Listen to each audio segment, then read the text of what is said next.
Okay, let's see. What do I need?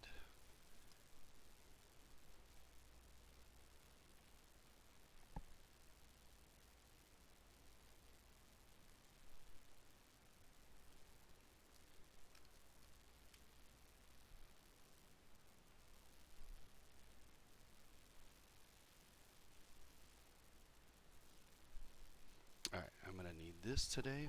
I'm also gonna need this. What's up, ZBrush friends? I see we got some people jumping in. Give me a shout in the chat. Make sure everybody, just want to check, make sure you guys can hear me. And if anybody's paying attention right now, give me a shout out on the audio. I was having some issues my last stream, and I want to make sure it sounds a little better.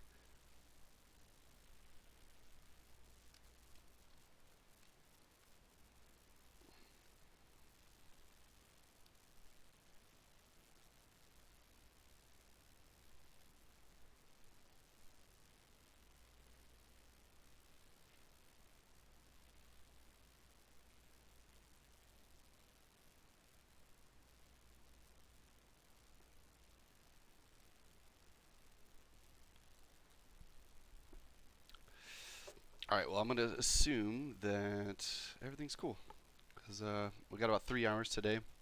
Those of you guys that are just jumping in here, this is actually day 3 of a series that I've been working on. So let me just go ahead and pull up what we got going on. So this is the piece that we're going to cover. I'm going to walk through this with you guys today. So I've been working in this series, which is a prototype that I'm going to make if you've been following along. We went through and working on generating the helmet, so actually creating the helmet itself, getting all the details done, and also shelling it out for print. So the goal here is to actually do a full 1-to-1 scale 3D print of this statue. And the last thing I need to do for this day 3 build is actually going in to generate all these parts. So these parts are, just kind of going through mesh construction, and as of now, we're not dealing with any kind of physical scale yet. So what I want to do today is get through the creation process of taking just going from the helmet itself, right? So we left off with basically this in the last day 2 build. So that was a couple weeks ago. And just FYI for those of you guys that are here, I am actually going to start streaming more frequently for Pixelogic. So, I'm working here in-house full-time at Pixelogic, but I'm going to be doing this kind of stuff with you guys now twice a month. So informally, it's been once a month for Paul, Joseph, and myself and Dice K as well for the developer streams. So I'm going to be doing this twice. So we get to do a lot more creative stuff with you guys, which I'm really looking forward to. So this project here, we're almost done with. And I'm really looking forward to kind of getting through all these getting through this process. So again, this is kind of where we're going to go, basically taking it from here and then working our way all the way down through the parts. And then we'll get into doing some of the more technical stuff in ZBrush, which if you haven't done any 3D printing, a big part is like trying to get this thing out at a specific size or getting out on a printer that you have access to, or in this case we have a printer in-house that we can use, as well as good relationships with other printing companies that we might be able to facilitate this, or I might be able to get them to print or pay them to do it for me. So at this point I still haven't figured out exactly what my final output's going to be, but today I want to go in and just actually go through the process. In an easy example, we have a MakerBot Replicator 2 in-house that we've been using for years, and it's actually a really fantastic home printer that does some incredible work. So I'm going to use that as an example to get through with you guys today. So then to get started, or before we get started, actually, one thing I want to shout out is you'll see in the stream graphic, like somewhere around here, you guys will see this MPC Lion King presentation. So I'm gonna want to give a quick shout out to the MPC guys. So if you go to,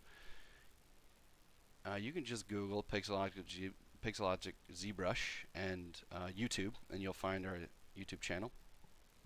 And if you guys aren't already subscribed to our channel, we would really appreciate it if you guys do. We love just getting feedback, having subscriptions. Let us know that you guys are interested. I assume most of you come to ZBrush Live, so by now you probably have subscribed. But if not, give us a subscription, and that'll be greatly appreciated. But if you go to the channel, and the main channel, I don't know if your feed, you might have a different configuration with YouTube, But if you go in on the home page, there should be somewhere down here, you'll get Pixelogic Events Playlist, which is the Summit 2019. And the MPC guys gave an amazing presentation, which took us quite a while actually to get this approved through Disney and all the other studios to get this thing up. So it took a while to get it up after the summit, but this is a really awesome presentation. Definitely recommend you check it out. So that's been up for about a week now, and an incredible watch and just a good sort of creative reference point. And for me, I like to throw this stuff up just for inspiration while I work, even if I know what's going on, or sometimes I find little bits of information that I didn't know. And workflows, especially in the industry, change all the time. So you get little snippets of info that you might not get anywhere else, really, especially in regards to ZBrush and using ZBrush in the industry. If you're looking to get a job, this kind of stuff is a really fantastic way to educate yourself. So this is why we do it. So give that a watch if you haven't already. Looks like we got some people in the chat. Kieran, hey, how's it going? Welcome, welcome. So I'm going to get started here, and since I'm going to be streaming more frequently, and one last thing, I kind of stepped up my game for my stream. I bought the Paul Gavery recommended this to me, the Stream Deck. I don't know if you're familiar with it, for mostly for gamers, I think. So I bought this Stream Deck. You can Google it, but it's it's a pretty fun little device. Like right now, I can click, I can basically just make little hotkeys. So if I click this button, this is going to load up my ZBrush Live presenters page. So if you go to zbrushlive.com, go to presenters. Just for anyone who's just tuning in and didn't see the previous streams, you can go to presenters. You'll find my name in the list. Click on that, or just follow this link here. And then if you go down, you'll see stream part 1 and stream part 2. So I was actually just building the helmet from scratch. And this is me talking a lot, the process that I go through to make this stuff. I was able to get the majority of this helmet done in like an hour or two max, and most of it is like spending time fiddling with stuff, but the overall shape happens really, really quickly following this workflow. So if you want to give that a shot, in my opinion, this works great for nearly every type of helmet, and you could do this for that workflow covered in part 1 especially, for nearly everything in a much more organic way. So you can click those to watch the replays. This one, it'll take you straight to YouTube. Or if you go to YouTube, you can basically source it from here. So someone's getting some decent traction, but just going through that process. So yeah, so the Stream Deck is kind of changing my whole game, so I got some extra stuff in here to play around with. But to get started, what I want to do is we're going to go through this process together. So the build process of actually building all these components and everything like that. So I'm going to go ahead and just clone this guy out. And what I got, so this is where we left off in day 2 of the build. So then this is going to go in and figure out what kind of assets I'm going to build. Now I sketched this thing out, which was covered a little bit last stream. So I kind of took the reference from the character and trying to figure out some of these elements and things I wanted to build, and trying to figure out just something to make this more interesting. This is supposed to be like a statue and ornament for a friend in his home. So the goal is to just try and spice this up, and also what I want to do is be able to take this helmet on and off. So I sort of concepted up this idea using the Ammon rifle, the actual barrel itself, which is a really cool, unique shape, as a stand, and then using some of his belt components, just the leather straps and things going across, which you'll see, you know, if you just, I was basically just pulling from this sort of promo image that was released for the show when it was just coming out. Right, so just kind of looking at, he's got a bunch of leather straps, he's got some, you know, ammo rounds, he's got some belt clips, this kind of stuff. I just wanted to kind of spice it up and make this thing a little bit more interesting. So this is where that concept kind of came from. So then to get through and build these components here, what I want to do is start by just maybe working down. So I'm going to go from the rifle tip here, the barrel itself, and then we'll work our way down. So we got just the essential shelled helmet here. And I'm a pretty big fan of the ZBrush to do just some of these custom shapes, quick and easy. Sometimes it depends, depends on what I'm doing, but I'm just going to bring in a polystar here. And maybe I'll just turn off the helmet. So I'm going to grab just a simple cube. So I'm going to press Gizmo to grab the move, or just Gizmo to get the Gizmo tool, click Customize, and we can go to Polycube here. Just get something pretty basic. And what I'll probably do is, for stuff like this, like I want to get a little bit of reference here. So if I turn on the floor grid, if you checked out the previous streams, um, sorry, I'm just looking at you guys got some questions. Why press unknown? It seems bad if I use the IMB insert and modifying it a little instead of making one of my own. Which insert mesh brush are you talking about? Because we have a lot. So if you hit B on the keyboard and then you click I, you get all the inserts. Night Shadow, you're asking about the. I'm coming back to yours, Ypress. What were we talking about? Oh, yeah, the ZBrush mashups. It's funny you bring that up because I actually, after this project, because I'm going to be streaming twice a month now, I'm going to be doing, and I'm actually looking to push to do it 3 times a month. So I'd like to do at least 3 weeks out of the month. Maybe I can do 4 if I can really get my pixelogic responsibilities taken care of and start forcing more energy into the creative sector. But ZBrush mashups is like for me the most promising thing for me to keep doing. So like I never like brought this back, but I went and like did a quick test render. This is like one of the last mashup things I was doing.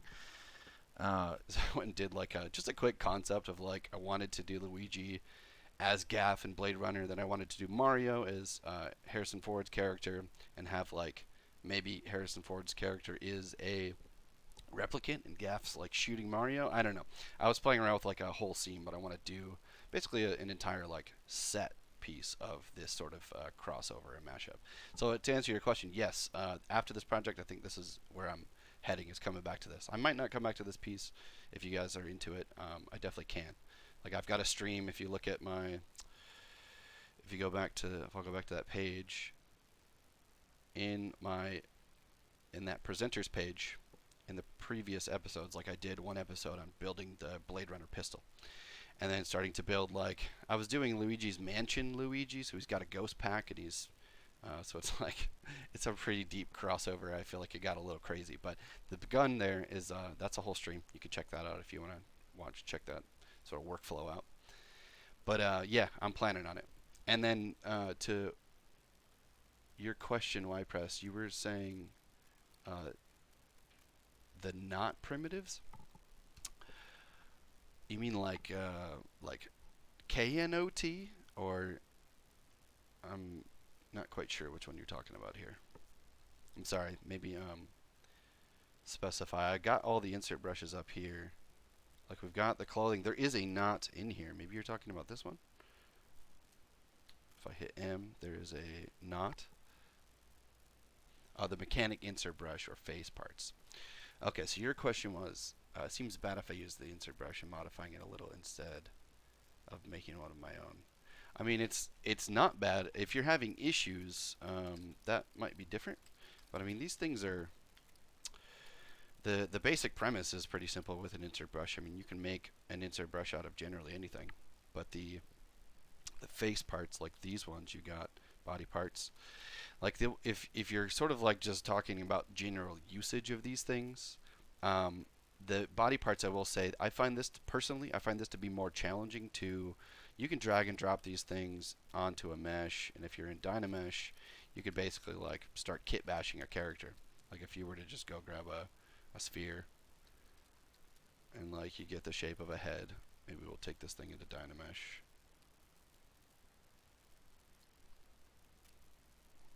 You grab like a body part, right? You can take these guys, start sort of like forcing this in, right? Or actually, that's a little bit more work to reassemble, but let's do something like this. Right, so you get a nose, you can take that, you can re-Dynamesh it, and you get that thing welded together. Like this is a nice way to work in terms of speed, but in my opinion, sometimes, I mean, it's good to get a quick shape, but then you got to do readjustments. So sort of like pros and cons in that workflow. Kraus call, you're saying not insert brush, insert the tool palette. You have to initialize a Q cube. It'd be nice if you didn't have to do that every time. I see your point. Yeah, that's something to consider. I will discuss that with the guys. But there's so many ways that you can do stuff and create parts. Like if you wanted to grab a Q cube, you got the initialize Q cube here. But you also have in the gizmo, you got this polycube here, which basically what this does is whatever object is in the subtool palette, when you click this and you select one, it replaces that one. So a lot of times if I'm starting, like I always just kind of grab a polymesh star to kind of get going, and you could go hit W, click this, boom, you get a cube. You could duplicate that cube, go here, click this, and you get a cylinder. So basically, instead of doing insert, bring in, and get that sort of like initialize primitive, just start with one, duplicate, which is a hotkey. So you can Control Shift D, click W here, replace that with a sphere. So that's some quicker ways that I like to work, just to kind of get around it. But why press? You're saying, what you're trying to say is if you make 3D assets for a game, it's not recommended to use it, or is better to make one. Yes, from scratch. Yeah, that's it. That's an interesting point. If you're making for a game, then you do have to consider topology. So the topology of that surface is, if you're going to go through and do like union meshes and keep the topology from that asset, that could be a problematic or a contributing factor. And you're saying like if you're going to make it for a game or to sell it or whatever. Yeah, I mean, it all depends on like what your end result is. So for games, yeah, you got to consider topology, which means you might have to remesh all that stuff afterwards. So all I can say is, for me, insert brushes, I use them as a conceptual creation phase. But if you're going to go make something for games, you're always considering repurposing. So you might in ZBrush, like if you're using ZBrush, you might retopo by hand. You can try using ZRemesher in some cases, depending on what kind of stuff you're doing in games. But if it's specific, game topo is like very specific. So you have to go through and do an exact sort of retopo process that needs, specific number of points and accuracy around the edges, that kind of stuff. So yeah, it's an interesting topic. Like it's I don't know. There's so many different ways to do it, but yeah, hopefully that gives you some sort of information. I feel like I danced around that one for a while.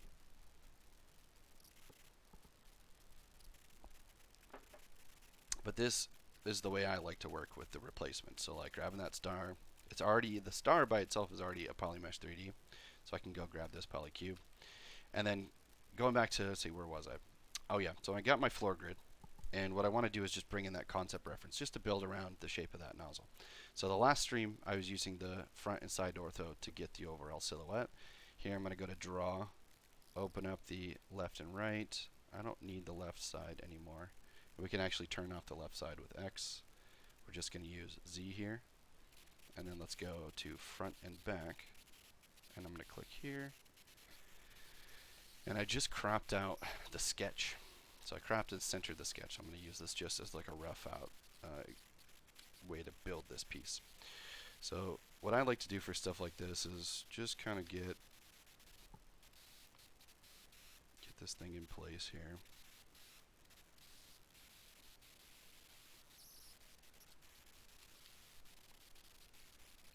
And I'll be using ZModeler for a lot of this stuff. So I'm going to go spacebar on the poly, go to extrude a single, just bring out one of these little pieces. So something I like to do is, like with this option, we can have mask on with a single poly. So I can mask this, inverse, and then alt click with gizmo to kind of go through and just pull this thing out.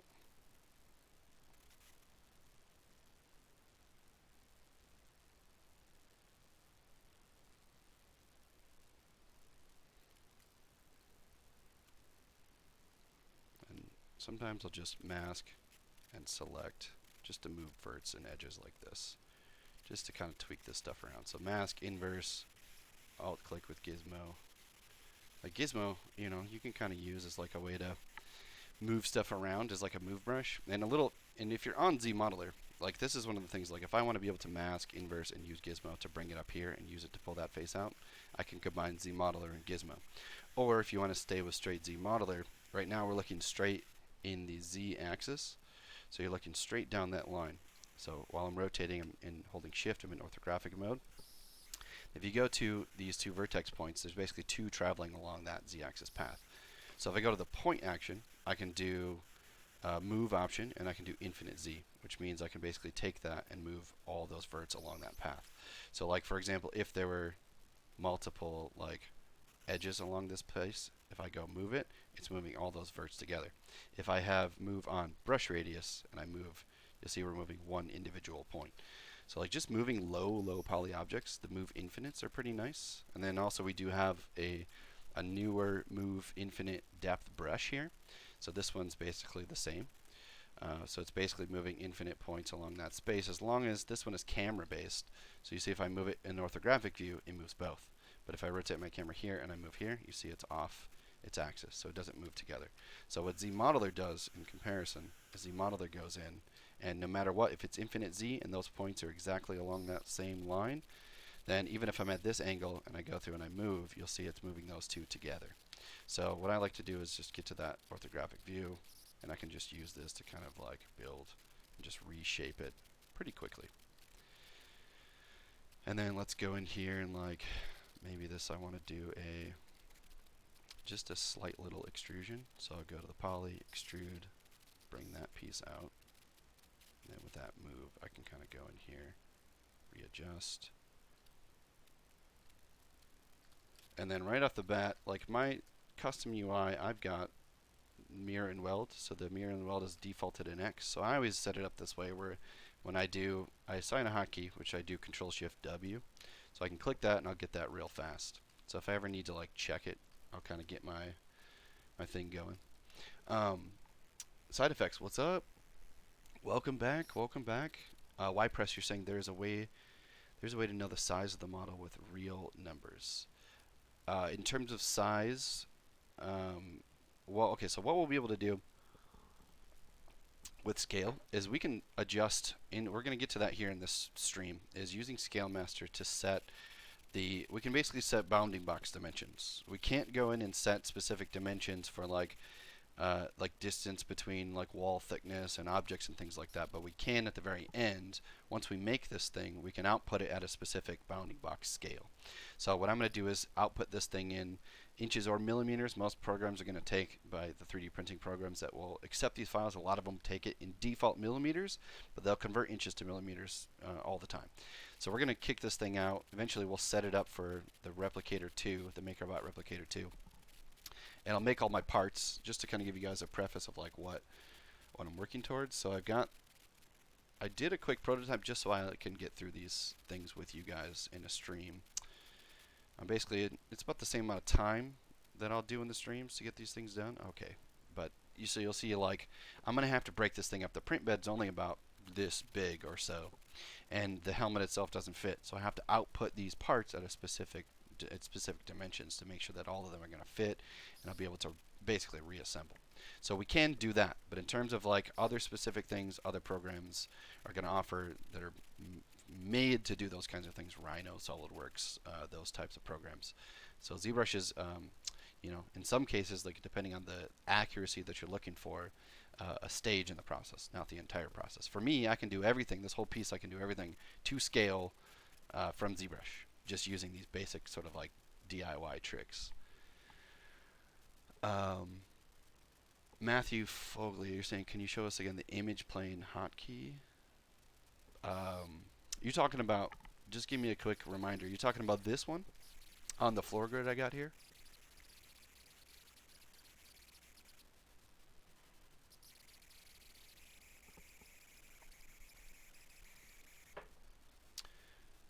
Kieran, you're saying it's hard to watch while your neighborhood's in panic. What's going on over with the neighborhood?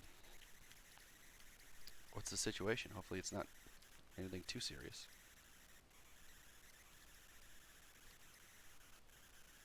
Alright, so I'm just going to kind of go through and flatten this while I'm waiting for Matt's response. If you're talking about, you said years.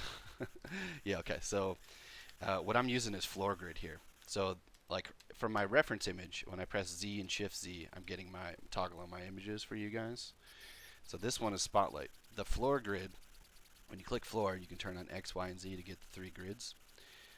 So this is covered more in-depthly in the, whoops, I need Y, no X, in the first stream, so setting up the orthos. But basically turning on whichever axis you need. And then in Draw Palette, if you scroll down, you'll see it'll look like this. So you'll have the floor grid options, which is just a mirror of this same button with some more settings.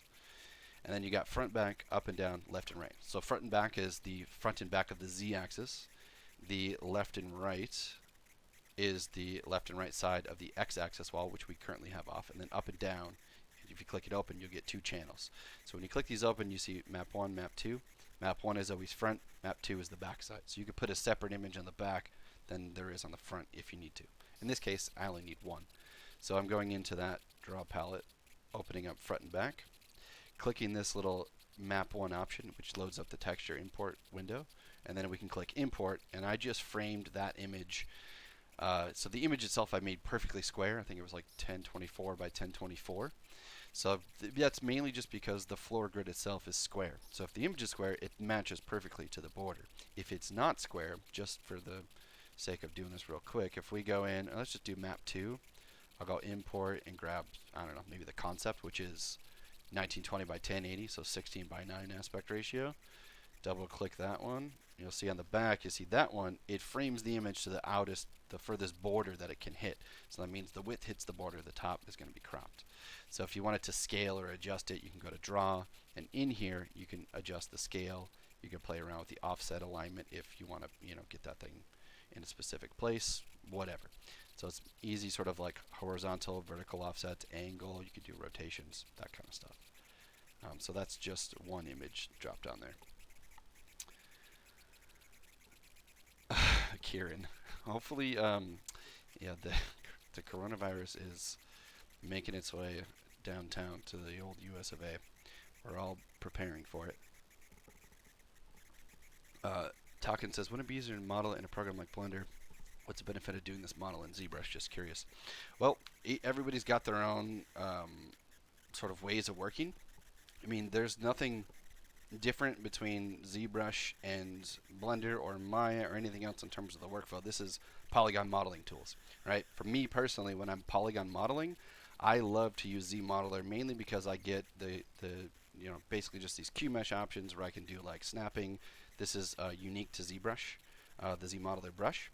And for me, I used to model, formerly I was a Maya person for my traditional modeling polygon stuff. In ZBrush, I do model my sculpting in high res. The difference between Blender and, say, Maya is really nothing. They offer the same amount of tools, and of course, like, there's plugins and things that are out there that are becoming increasingly more popular to use to do sort of like procedural stuff. But really, nothing. It's really a preference. For me, what I get out of ZBrush that I don't get in Blender is high-resolution sculpting. So, and of course, like the brush response speed. And for me, the brush response speed is a lot better when it comes to sculpting high-res. That's really what ZBrush is known for historically. And then for this is just our way of doing polygon modeling and these kinds of things. So for me, it's like I get everything I need outside of ZBrush to do all this stuff. But you could have, of course, do a lot of this same sort of workflow inside of Blender in terms of what I'm doing right here. Captain Cartizan, you're saying it might be off topic when working on an object. There's a way to create a mask, store it, create another mask, and then blend them. Okay, so like storing a mask, the only way to really store a mask is actually, you know what? Let me see. This one, if you guys aren't familiar with this, one of our other developers, Joseph Trust, does hashtag Ask ZBrush. If you guys are familiar with these videos on YouTube, so inside of here, if you do Ask ZBrush storing a mask, I'm pretty sure not too long ago, or save a mask. This video is on YouTube, so we're on like, I don't know how many of these series he's done. He's probably on like season 3 or 4 by now. But this video, you'll find, is there a way to save and load a mask in a model? This video covers that whole process. So I'd say check that out. I will put that here in the chat for you guys. Except I don't want this. I want saving a mask. I'm going to copy that YouTube link and I'm going to paste that in the chat for y'all.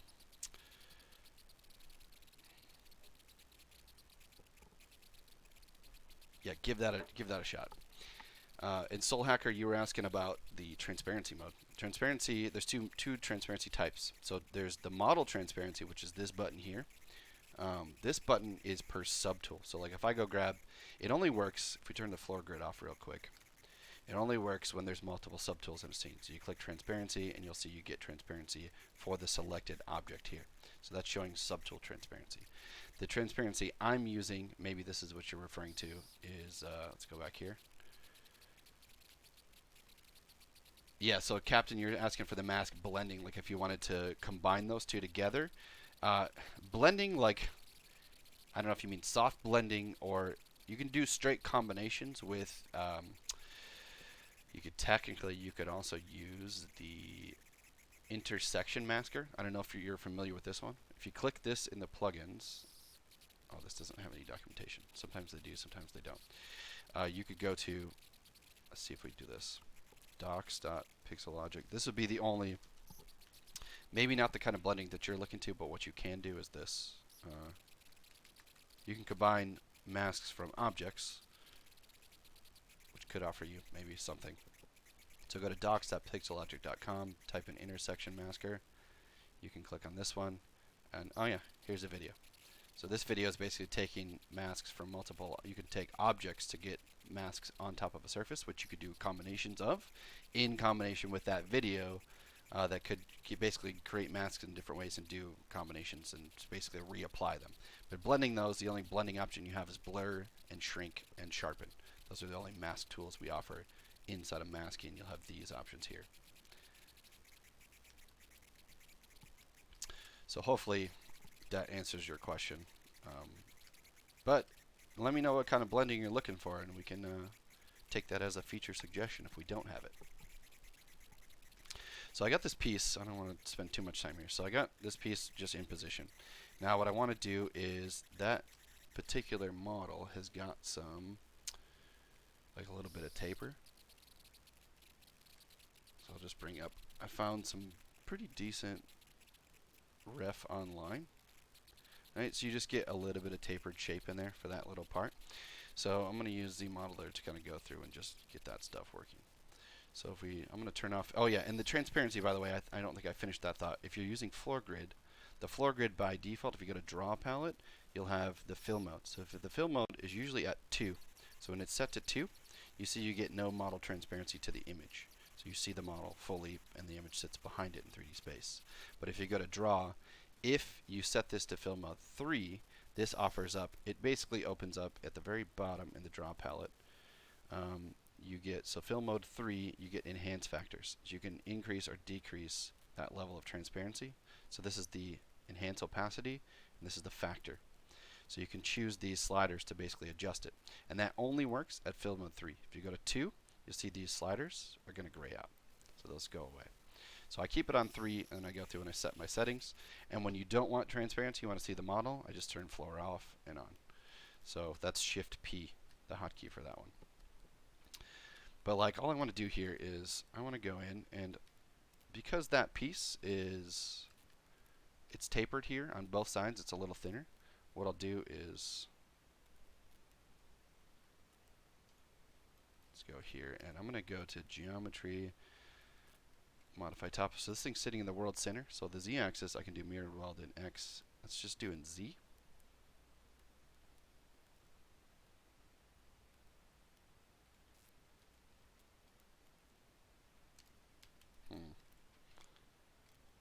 Something's bugging out in this system. Let's see what's going on here.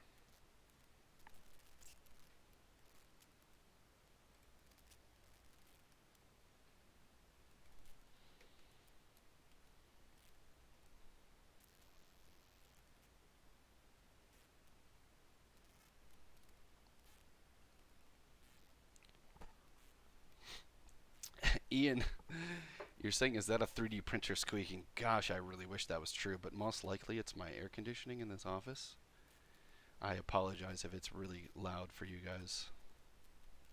Is it really that noticeable?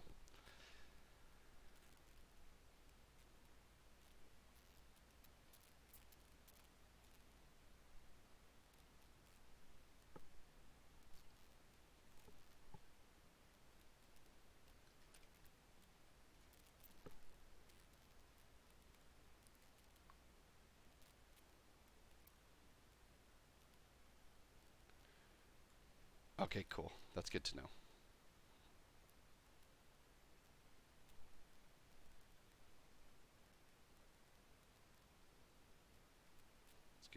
to floor grid here. Okay. So all I want to do here, I'm trying to get to do is like, I just did a mirror weld, which gives me an edge loop here. So I can go in, maybe I'll do insert single edge.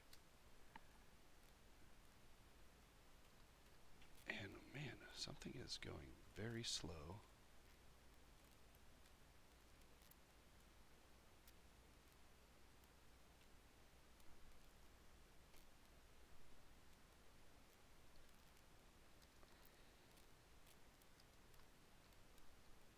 Alright, anyways. So I'm going to go here, I'm going to do insert edge. I'm just going to drop this edge in, and I'm going to go to this next edge, which gives me just a stopping point. So I can go here, slide edge, and I can go in here and I can start to like move this stuff down. Now, what I might want to do here is also, let's go insert edge, dump this guy in. So I'm dropping an edge right there at that point. So now I can go in and do maybe like a little slide.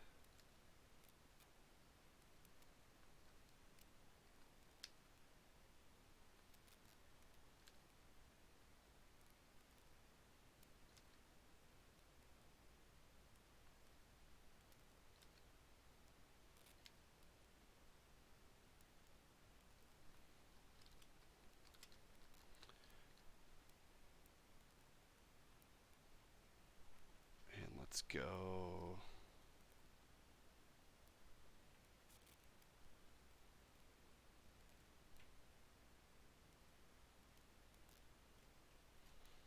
Slide a little bit further.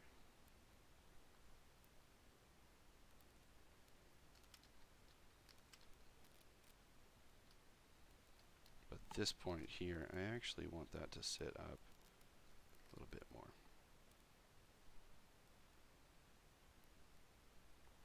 Yeah, I'm also noticing right now,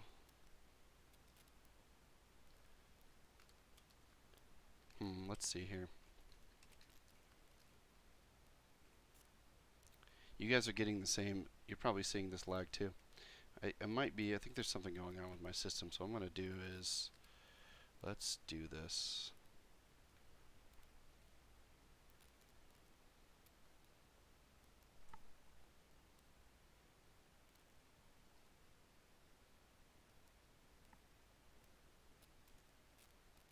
I'm just going to do a quick save.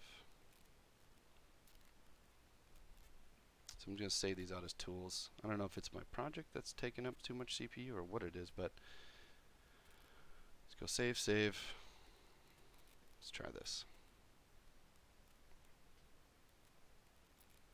While this is going, side effects, you're saying you always found impractical that part when you need to mask certain points to align others. Yeah, I think I know what you're saying, which, yeah, that part can be a bit more challenging, right? No, it's not necessarily ZBrush here.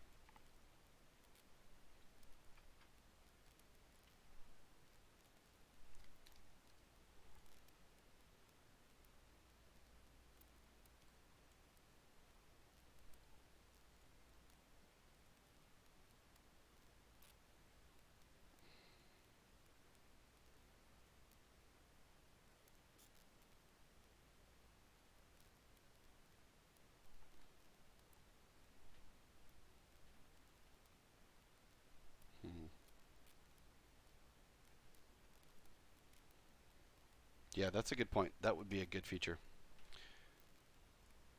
I'm going to make sure to write that one down. Windows photos are very high. That's strange. End task.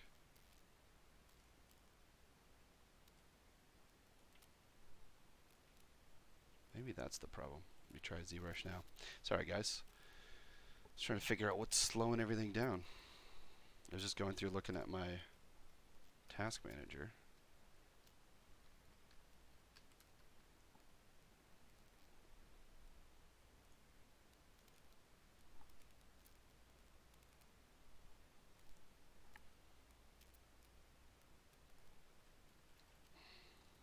There we go. That was it. That's so strange. Yeah, just FYI. I mean, that's a Windows 10 thing, so I was loading up using Windows Photos to like just bring up those images that I was showing you guys at the beginning, and that for whatever reason just started bogging up all of my CPU. So I just closed all that out and it was gone. So anyways, my apologies. Let's get moving here. So like this is just going in. I'm going to dump in an edge loop here. Maybe go in. Let's just do a slide edge. Maybe do less edges.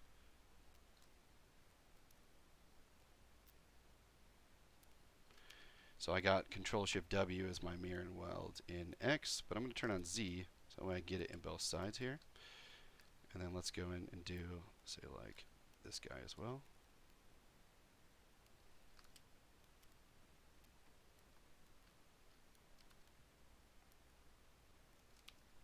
Mirror and weld that thing so we get this kind of shape going. Now what I'll do is probably just dump in some edge loops. You can use creases, you can use whatever way you like to frame your edges. I like to do these just because I get some manual sort of input from knowing where I'm putting these things. And then let's go dump in an edge here. So I'm going to set this to do nothing. I can mirror this over, and let's go crank up our dynamic real fast. Alright, so we get this. Now that's pretty thick, so what I can do is maybe just take this thing and shrink that down. Press D, kind of smooth that out.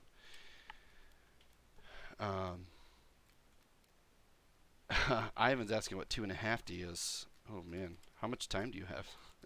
I'm kidding. So it's 2.5D is essentially what it was. That's really the foundation of what ZBrush was. So when O'Farallon was creating ZBrush, back before most of us that are working here now were here, it was really 3D was just kind of getting started in the industry. So Photoshop existed, but he wanted to, really make an impact and change the game in terms of how you created images. So 2.5D is basically a way to essentially draw in 3D. So when you exit and you switch to you're out of 3D mode, when you click and drag, it's drawing what you would call 2.5D pixels. So we call this pixels Pixols, which is essentially like the third dimension in Z depth, but as soon as you let go, it basically becomes flattened pixels. So you can draw and get the sort of dimension and shading in terms of Z space. So if you go edit, you switch, and you start, whoops, let's do no drag, we'll do like freehand. And let's do, I have to get off of this model. So like you'd have to go grab like a 2.5D brush, like, not this one, let's grab like just a simple brush. No drag, go grab like an alpha. Right, so like you're drawing and you get like some basically you get shading, right, and you get some texture, but it's just working in that sort of like half. It's almost that third dimension, so 2.5D essentially. So this is a way to go through and basically create paintings that have real depth and shadow that you wouldn't go in and paint by hand or with the traditional sort of techniques. So that was really the intention of it.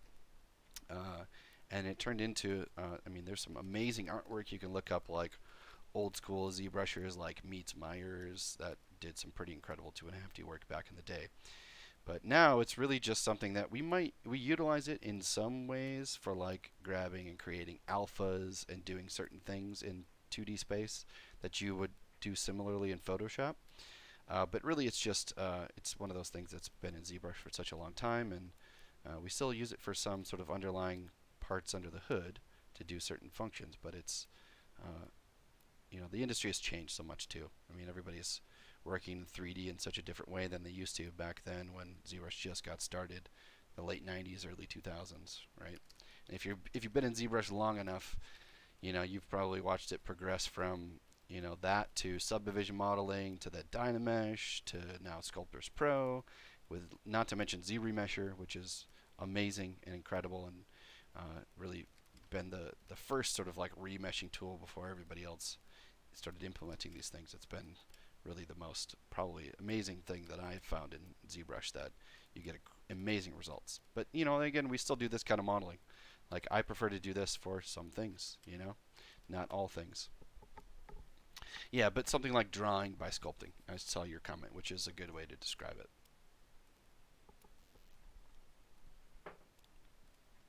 All right, so let's start cruising here. So we'll call this rifle tip. You guys get me talking, and then I stop working.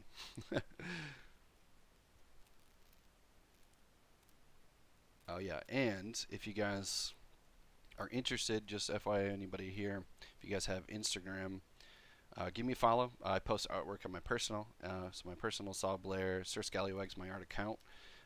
You guys can follow me there if you want to communicate. I'm also on ZBC, so we can go to use my old Stream Deck. Go to ZBrush Central. I'm still porting over a lot of my stuff here, but like I got some tutorials like doing some hard surface modeling, PDF breakdowns. I'm actually going to take this project and put all of it on ZBC and everything else to follow, like my custom UIs, my presets and stuff like that. I'm going to put all up on ZBrush Central. So give me a follow on ZBC if you guys aren't there already. And Instagram, and these are easy ways to communicate with me if you just want to send me messages. I'm on my personal a lot, so feel free. I would love to follow you guys back as well. So let's go. I'm going to just drop an insert, or even, so to put my money where my mouth is, let's do Control-Shift-D to duplicate. Now I can go here, grab a quick cylinder. So I don't want polycylinder, I want cylinder, I want 3D with the triangles. That's my jam. So send that baby to home. So I'm just starting to get like, I want to get this little tip piece going in here. Now, here's something we got going on. We got this, you see we have this like tapered sort of cylinder. Alright, so here's one of the things I love about ZModeler is what I could do is we'll take this guy, let's go floor. I'm going to go in here to this edge, to delete edge loop, get rid of that, and let's mask, inverse, grab gizmo, and just create a little taper like so. Now I want to do that curvature happening with that piece. So cool feature, if you go to the edge, insert multiple, the insert multiple gives you interactive resolution and elevation. So right now it's on specific, which means no elevation, which means when I click and drag up and down on this edge loop, up and down is increase, down is decrease. So up, increase, down, decrease.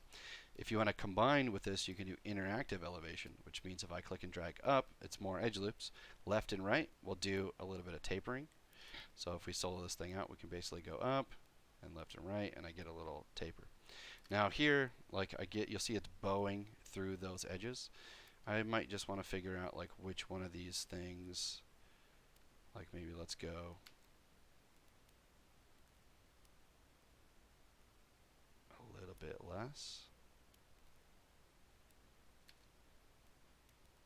Alright, and that might mean grab this piece, let's go make that a lot smaller and try it like so.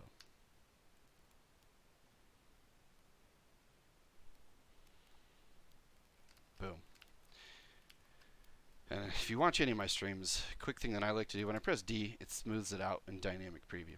Alright, so I like to take these pieces, keep them low, don't add subdivisions until I absolutely need them. I might want to do edge loops and stuff.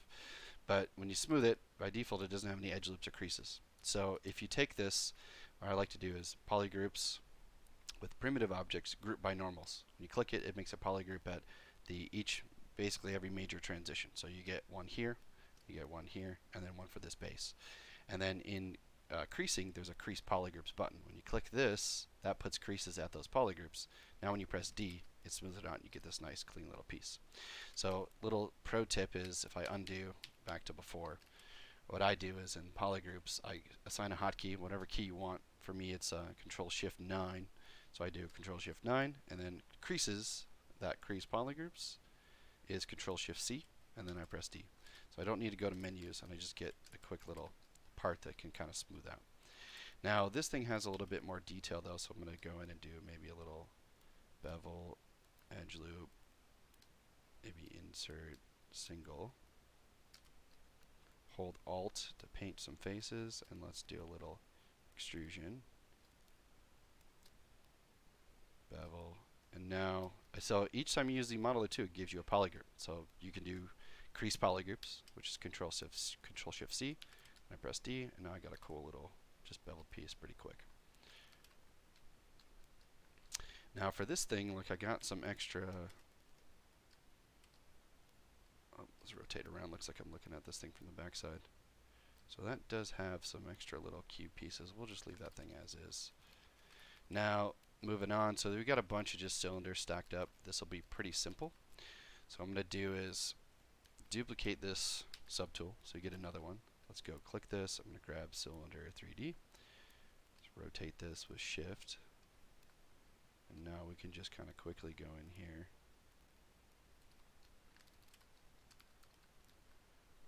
Duplicate that. Let's bring this one down.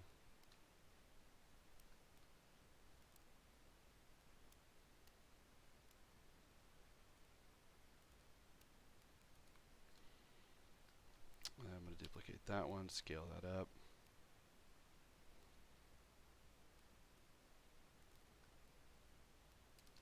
Alright, so we get this stuff going.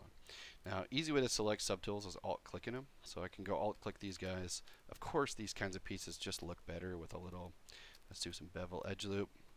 ZModeler, if I do a specific bevel, it remembers that distance. So if I go to another edge and I click once, I get that same effect.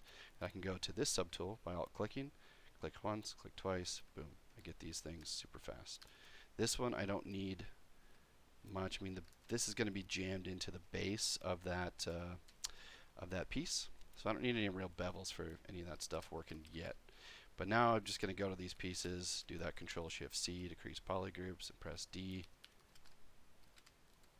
to turn on dynamic preview. And then this one, let's do Control-Shift-P, or Control-Shift-9 is my group by normals, and then crease it. And we can turn that guy on. Alright, so then moving on to the next little bit. I mean, it's just a little cube piece, so let's go grab a, I'm going to duplicate an object, grab a cube.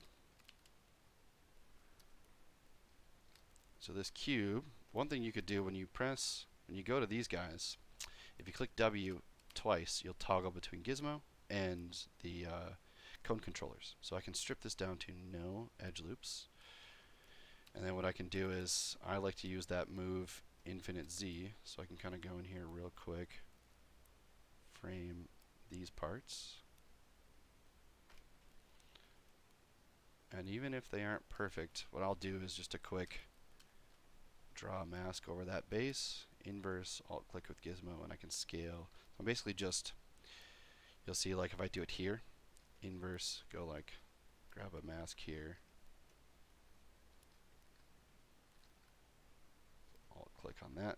So you get an off-centered piece. If you mask it, if you grab the toggle going towards it, basically X is going to level out right along that X-axis cone. So you can go through and flatten out stuff like this.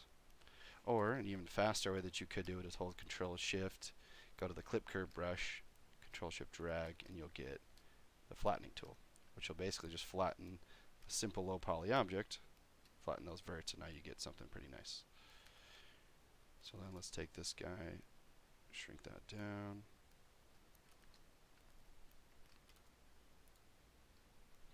Now I'm going to go drop in a little trick that I like to do is if I want to put an edge loop right at the middle of all the polygon faces, I can do insert multiple and set. We'll go back to specific elevations, which is none, and we can change it to specific res and set this to 1. So I can click on an edge which drops it right in the center between this loop. I can go do it here, here, here. And like this piece, you might not see it in the concept, but like I know the gun had a little like bolt or something here. So I can go to brush, IMM, let's just grab the, I don't know, the model kit, press M.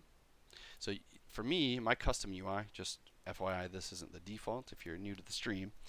The default with the IMM viewers, if you go to interface IMM, you can set the placement to 1, and let's go to auto show or hide. So by default, you'll see it up here at the top when you select any of these insert multi-mesh parts. So I can kind of scrub through the menu here, or if you press M, the M key opens up this menu too. So either one. I don't like this taking up all my UI space, so I turn it off, and then I can press M if I really need to see it. So you know, whatever kind of futuristic bolt you want, maybe I'll just grab like a fastener. Let's go in here, kind of dump that piece in there, clear it. Now if you press D, that smooths it. But for this object, if I do Control-Shift-9, that gives me polygroup borders. Control-Shift-C, now I can kind of smooth that thing out and get a pretty decent little piece. Alright, so kind of doing just some quick modeling here. Now moving on to the rest of the stuff. So let's go in. I'm going to insert the helmet. We'll move this up the chain. And now what I want to do is like, this is where you start, when you start getting into multiple parts, folders are always better. So the helmet can kind of be in its own thing. I'm going to click on the rifle tip here. Let's do new folder.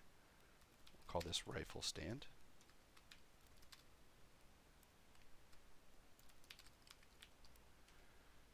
And I'll expand my subtool palette, and let's just drag and drop these guys into that folder. And now what I can do is click on the gear, and I can do transpose these objects. So let's do transpose set, which gives me gizmo, and it assigns it to all these parts. So now I can go in here, figure out how big I want this to be. It's going to sit, you know, roughly about like so. Control Shift drag. Let's go back to selection rectangle here. So the transpose all, this is what basically allows you when you turn this option on or off. By default, it looks like this. You get one little bar. So one bar means that individual subtool. When you click this option, it basically looks at all subtools in the list and it moves them all together. So you see I'm moving everything. So if I undo, if I want to do specific ones, when that option's turned on, we just hold Control Shift, click on those subtools that we want to add to the selection. And then Control Shift drag will clear the selection. Control Shift click, so if I go make a selection here, and Control Shift click once, we'll inverse or we'll reverse those selections. So it's a lot like masking in terms of the reverse and all that stuff. But the folders makes it easy because then I can just go here and do transpose set. Right? So that's, I'm sure you guys are all probably using that stuff these days. That's pretty standard stuff. That's fairly new to ZBrush in terms of moving large poly objects around in ZBrush. Alright, so then we got things roughly in place. Like I might play around with the scale factor of that thing here in a little bit, but I'm not really gonna know until I start getting that base plate sort of filed up in there. Ivan's really going hard on that, huh? Better watch yourself. I'm kidding. But this base plate is like a pretty simple thing. Let's just get like a cylinder in there. Let's go inserts, or maybe I'll just grab the helmet. I could just do a duplicate or just bring in an object here.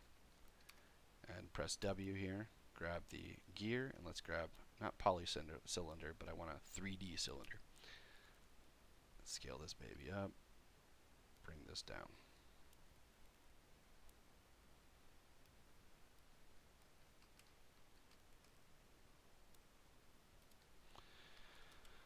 So we get overall thickness. Now here I might just go in and let's do just a quick set of insert single edge. Go here, extrude a single, sticking some sort of like little stand. Alright, now for this, let's do Control Shift 9, which is that polygroup, group by normals, and then increase those polygroups. And I'll turn on dynamic. So that way when I turn it on or off, I get my good smooth preview, and then not. So then moving on to this like base piece, we got a lot of stuff going on in here. So if we kind of zoom up, take a look, like we got some belts. I want to get those belts kind of working. I've got some little buttons. I want to keep that sort of like leather stitching going, and then get the ammo rounds. I want those ammo rounds to actually be able to come out. So I want those to be separate, which basically means I have to create a little pouch for those guys. So the belt itself, like what I'll probably do is let's first get in here and let's just get a nice extraction. So I want the belt to look like it's just wrapping around the base.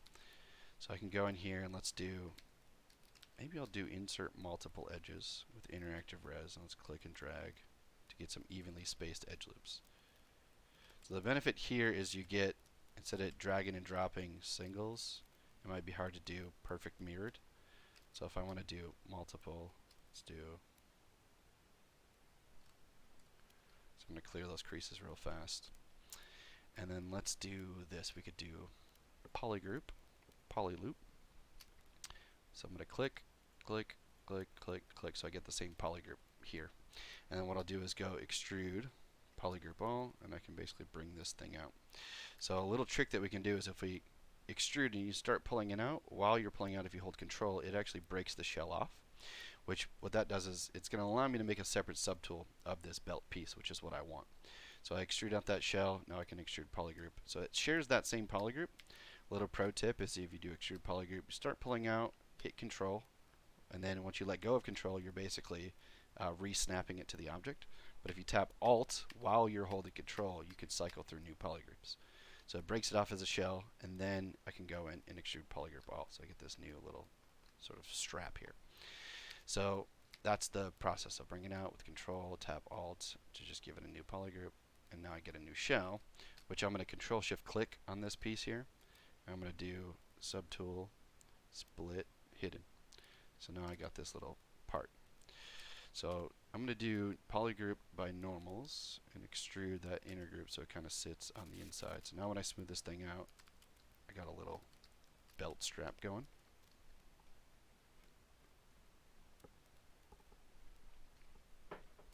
And so that's step one. Step two, I'm going to have to start generating, you know, some like real details for this stuff. So kind of going back here and looking at that. So I want the belt buckle. And I probably want to get some like separation between these parts and pieces. So let's get the belt buckle going, and then maybe some of these other pouches and straps and things. The belt buckle is going to be sort of like the centralized part with this sort of wrapping around. So like going in here, let's see, how do I want to deal with that? Best way to generate a quick shape like this, in my opinion, is either extraction, so that little belt buckle piece extractions, which are very similar to using the spotlight feature as well. So going to the, let's play around with that spotlight technique. So I'm going to go into Lightbox here, open up Spotlight, and let's grab the, see if this hard surface, yeah, so this one, loading up Lightbox, Spotlight, grab this 512 hard surface. It's got some primitive shapes in here, which I'm going to use those to actually make that little belt buckle piece. So let's go into, I'm going to grab this subtool. So I got this belt selected. I want to create this roughly in this space. So if I click Z, that turns on the wheel. I can click and drag to bring out this little cube, or square rather. We're working in 2 dimensions. And I'm just going to kind of edit this real quick. I'm going to take this cube and I'm going to make it into that belt buckle piece. So maybe we can go in here. On the bottom, you get your extensions and your flips. So extension H allows you to grab the horizontal extension here to kind of modify that. And what I want to do is make maybe some cut subtractions from this little side, these sort of like side belt buckle pieces. So let's go grab a new one. This one I'm going to take extension vertical to kind of go through and maybe bring that out. And then let's go over this image. So we can take images here. And if I take this piece, I want to use this image to cut out that shape from that rectangle that I just created. So if you overlay it on top of an existing Spotlight Alpha, you'll see we have the option to do unions. And so Snapshot 3 is going to generate the piece. Union is actually going to add an image or subtract. So if you click it, it's going to add it to that shape, that rectangle. If I hold Alt and click Union, it's going to keep this layer, but just see it cuts that shape out. So you get just a simple little cutout. So we don't need that piece. Now we can go click back on this Spotlight image. So it's a little important. If you click on it, make sure that it's highlighted in orange. And then what I want to do is I'm going to use the Spotlight wheel and snap it to the center of the image.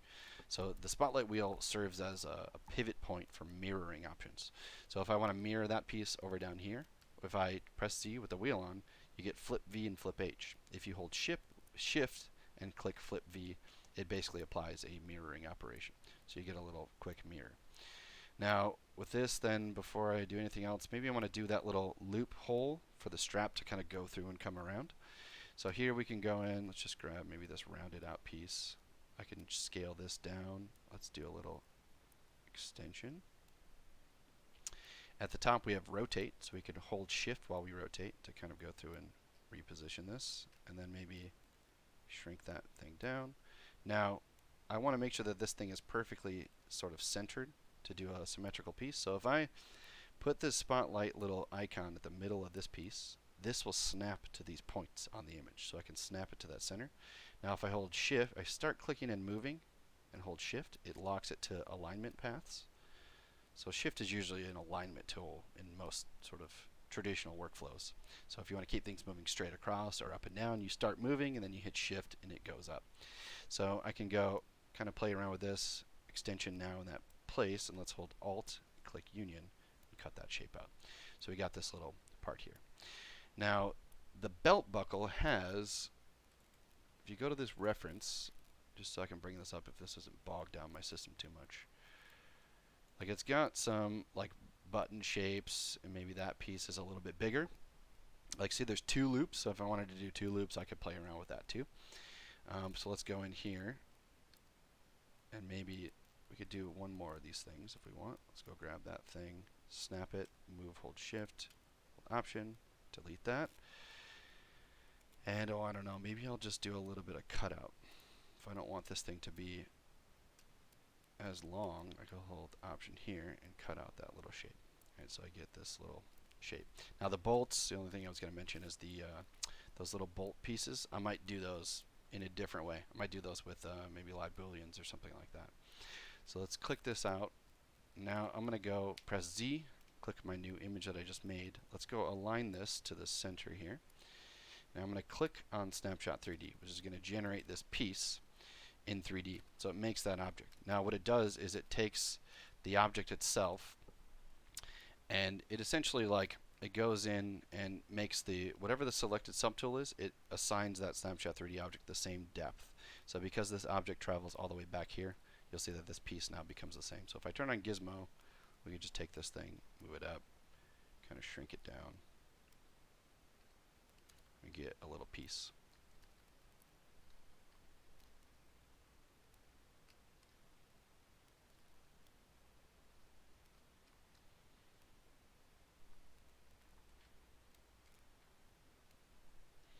Now let's go. So I'm going to go to my belt here. I'm going to turn on smooth so we can start getting this thing going. And one little thing I like to do with these extractions when you get with, I'll make sure I close my Windows photo viewer so it doesn't bog me down. When you do an extraction, it gives you these polygroups. And a nice little addition you can make to these pieces of geometry is if you go to crease, you have a little bevel width.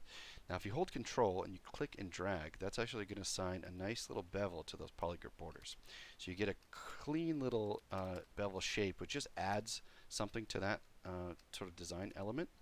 Right? So you get some pretty cool little effects with just doing an extraction. You get a nice bevel. Now one thing that happens when you do these images is the shapes themselves will smooth out to generate that geo.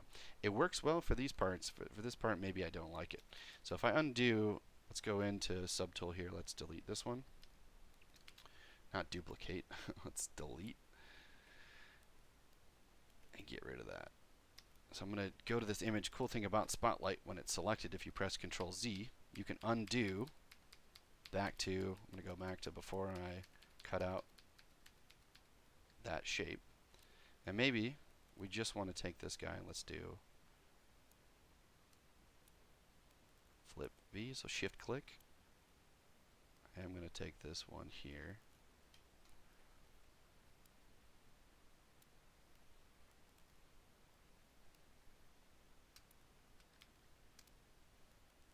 Just kind of using this to like cut out a little bit of that shape. Go here, shift click. Alright, now this piece, let's zoom out. So it doesn't really matter where the model sits. You can always reposition this thing, but just something to know if you've never used this feature is if you rotate, so you see when you press Z, the wheel is on. So that means I can't rotate my 3D scene. I have to press Z again to exit Spotlight, which is giving me 3D navigation controls. So in this state, if I rotate at a 3/4 and I go press Z again to turn the wheel on, click on the image, I always bring this thing to the center of that image, so that it basically gives me a locking point to move this thing around, which as you hover over the model, whatever subtool you have selected will have these points, are basically snapping points that are the corners of the object. So you can use as like, you'll see there's mesh center, and sometimes you'll have a mesh center, you'll have a world center, those kinds of things. But at this 3/4, if I click snapshot, it's going to generate that piece in that axis or that camera depth. So that's not what we want. In this case, I want it to be perfectly facing me on the Z axis. That helps. That gives me the benefit of using symmetry, world X, Y, or Z space. So let's delete that one. So always, if you're going to follow along with this workflow, always rotate, hold shift, be at that orthographic view. I'm going to do no perspective just to keep this nice and simple. And then we can just go in here, and what you can do is say select one of these objects, which is going to give you a mesh center. So you'll see the text will highlight over, and then click Snapshot 3D. So it's going to put it right there at the center of that piece. Now I can go scale, bring this thing out, and start to shrink this in. Now what I'll do is I might do a couple little live Boolean things to get that shape going. So let's go back to, I don't think we need any more spotlight stuff for now.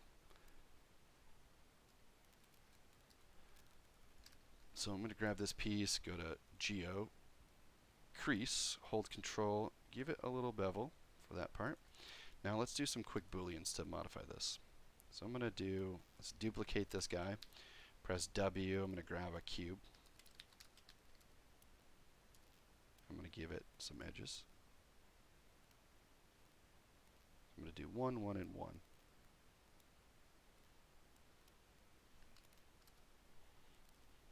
And I might just turn off all these other subtools so we can just look at this guy. So I want to do that little belt buckle, but I might want to modify that shape, like the way that those cut lines are going. Instead of doing the spotlight, we're doing a combination of spotlight, snapshot, or rather snapshot 3D is the feature that we're using to generate this with spotlight. And what I can do here is, like, I can take this cube, let's go BZM, maybe we'll do bevel edge loop.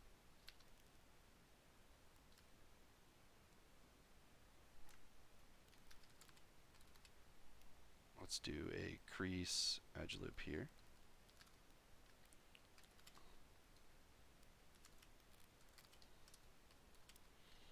So I can take this piece here, set this inside. We'll set this to subtract, and we'll go to live Boolean. And now we'll get a little bit of a subtraction happening.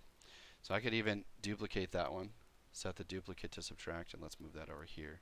So now we'll start to get this, basically a technical bevel here. So we'll get this piece, I'm going to move up, so that little bevel kind of travels through. And then we can solo this object. I'm going to go to extrude polygroup. I can bring this thing down. Oh, whoops, what happened there? Control Shift 9. Interesting. So when you get a little taper, you might need to reduce. I'm using that group by normals, which helps me to get an extrusion with the polygroup, but sometimes that max angle doesn't hit all the surfaces or faces that you need. So if I decrease that max angle, let's take it down to 24. Now I group, now I get one of each major transition of those faces. So this is that max angle tolerance. So if I go lower, it's able to hit some lower surface angles, which now I can go through and extrude with polygroup. Or you could extrude with just alt and paint faces to kind of bring it down, whichever way you prefer. But if I take that thing and I pull that all the way through, now we'll get a little cut. Let's take this one, alt paint these faces. Set this one to 24 as well so I can crease it.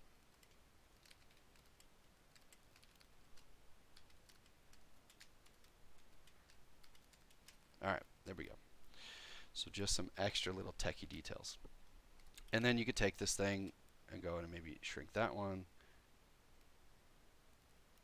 Take this part here. So I might have to hit down, go through and move it like so. Alright, so in this phase, like thinking about that image because it had some bolts there, maybe let's go in here and let's go brush, IMM, let's grab the old model kit and I'll press M to bring this thing up. And let's just grab like something with some nice little details, like I'm always thinking about print. Like you gotta consider the scale. If this is gonna be pretty small, some of these things with like extra details aren't really gonna come out too much. I just want something simple for that piece. So maybe just like a simple fastener, like a little flat head, like this one, or I don't know if I like that booster.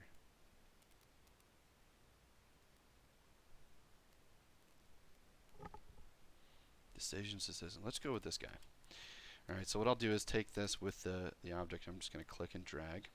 And what I'm going to do is so when you add an insert, it draws a mask on the object you're drawing and leaves this unmasked. So you can do split, unmask parts. So we'll call this one, I'm going to take this guy here.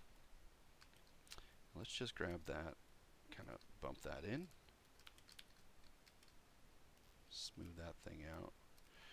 Now the object itself is sitting, or we have essentially some sort of like symmetrical axis. So if we take this object here, we hold control and drag this thing down, we're going in Y space. So right now it's not a perfect mirror, but so holding control, by the way, is if you have a single object, instead of duplicating and moving, if you hold control, it basically duplicates that same object but leaves it in the same subtool. So now you have what you would call local symmetry between the two. So if you turn on local symmetry and you go to Geo, modify topo, and you mirror and weld in Y space, click yes, it's going to mirror and weld those things basically in a local space. So if I go in and sort of move this thing around, mirror and weld, let's go maybe move these guys a little closer. Or even better, probably a simpler way to do this would be to take this thing, let's put this at the center, click the home axis, and do the same for here, click home, which puts these guys at the world space center, which will be a little bit easier.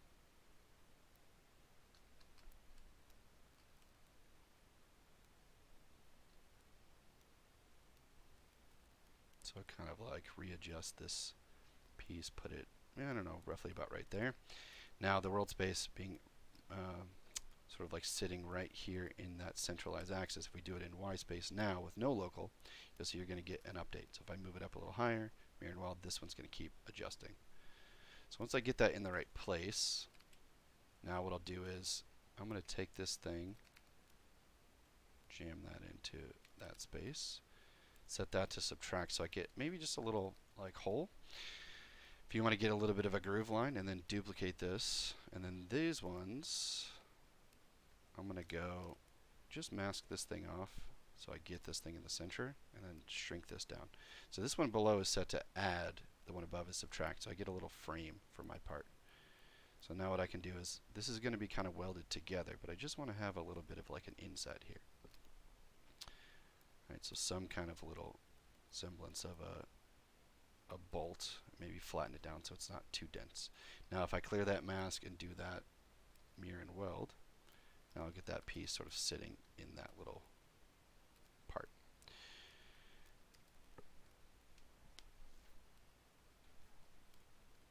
And okay, so just checking the chat, looks like everybody's cool, no major questions, I love it. Kieran, you're asking if there's any new plugins. As of right now I couldn't say, but we are. I mean, we're in the next dev cycle, so we're working on stuff, of course, always in the background. So you could bet there's going to be some new plugins. Cool thing I could do with this is maybe go to ZModeler real fast. Let's do a bevel and edge, mirror and weld that thing, increase it. So that way, when I take this thing out of solo and I move it up, oh wait, which one did I just do? I wanted to do the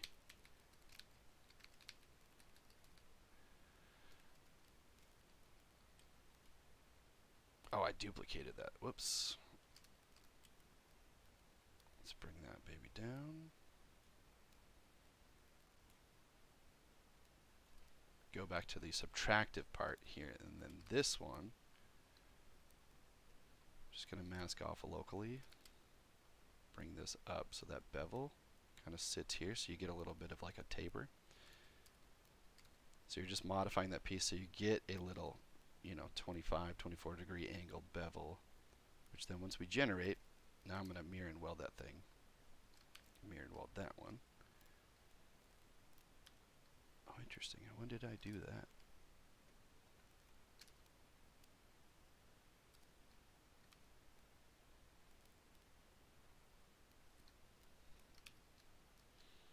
Alright, now we got that stuff in there. So this is just setting up for Boolean. So I'm only dealing with these parts. What I'm going to do now is go to merge, or sorry, Boolean. So I'm using dynamic subdivisions for a lot of this stuff. I'm going to click that on, and I'm going to click make Boolean. So it's going to just go generate this piece. Last thing I want to do for this, because this is straight across right now, so I want to give it a little bit of bend. I want it to wrap around that belt buckle itself, that surface that we're making. So we're going to go in. I'm just going to take these guys, just delete those parts, and that U mesh it generates this new piece. Now we got that new sort of part generated. Oh, it looks like I lost my cuts and grooves. I didn't have those subtools turned on. Oh well, maybe I'll just leave that as is, but you kind of get like the gist of just generating this piece. So then going back here, I'm going to do my insert. Shouldn't have deleted those, but hey. Something to consider too if I'm going to 3D print. If I were to cut those shapes out, and there's like sort of undercutting and things like that, there's too much overlap of surfaces and might be more problematic. So the belt buckle, like if you really look at this thing, that belt buckle overlaps it and you don't see much sort of like techie details. But we could easily take this and do another one and just add another cube. But let's turn on our little base. And I'll bring this down now.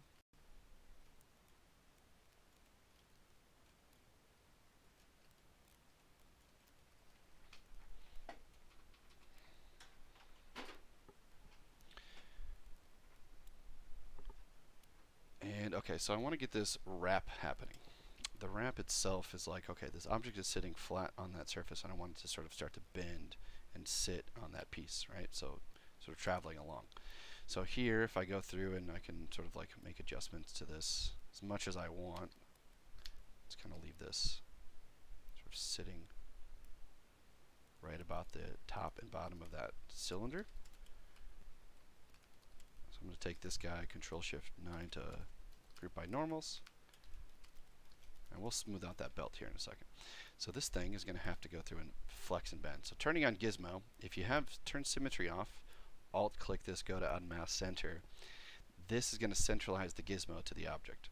And so it's sitting along the same path. Now if I go to customize, we can grab the bend arc. So the bend arc gives you 3 axis points of bend. So if you're looking at it from the top view, this one here is going to flex and bend this piece along this path here. If you go here to this orthographic view, we can flex and bend here. And then this one's going to go like so.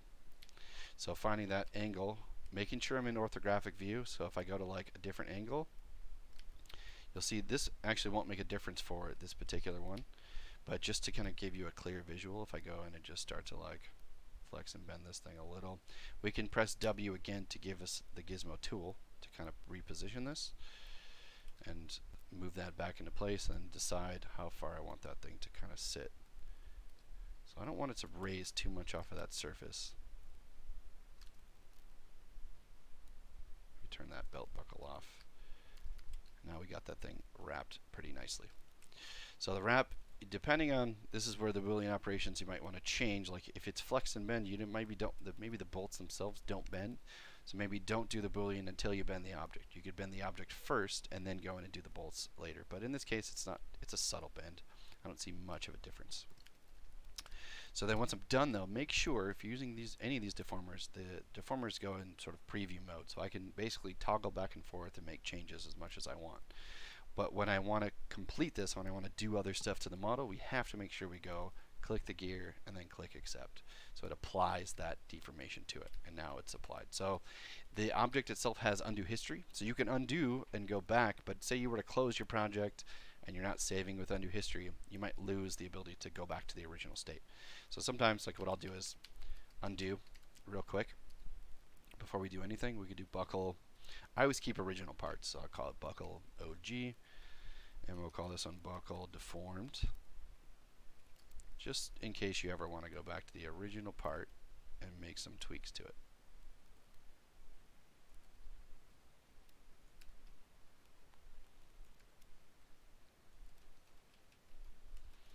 And let's go here and let's click accept. Alright, cool. Now, a little long-winded to get that piece going, but I want to go in and let's just take a look at the belt itself. So the belt thickness is kind of overlapping this piece here. So I want it to sit, roughly, over top of that piece, so it looks like it's going up and over. right? Because again, we're referencing just the straps as if they like are holding themselves. So I gotta keep that in mind. So what I might want to do is basically just reduce the thickness of this piece. So the easiest way, another great thing about ZModeler is QMesh allows you to take polys and basically stair step down, and you can basically go through and get rid of a level of thickness. So what I'll do is, to make this simple, if I delete edge loops, clear all this stuff out, if I got a QMesh and do poly loop, if I click on this one and bring it down, I can strip down a whole poly loop and smooth that thing out. So let's make sure we keep our creases so we keep that thing nice and smooth, and that gives me a pretty good sort of thickness for that part. Now I'm going to do no creases, so it smooths out pretty thick, but what we got here now is I want to start to get that overlap for the belt. So I might take these faces, let's go change it from poly loop to a single poly, and we'll just strip those guys.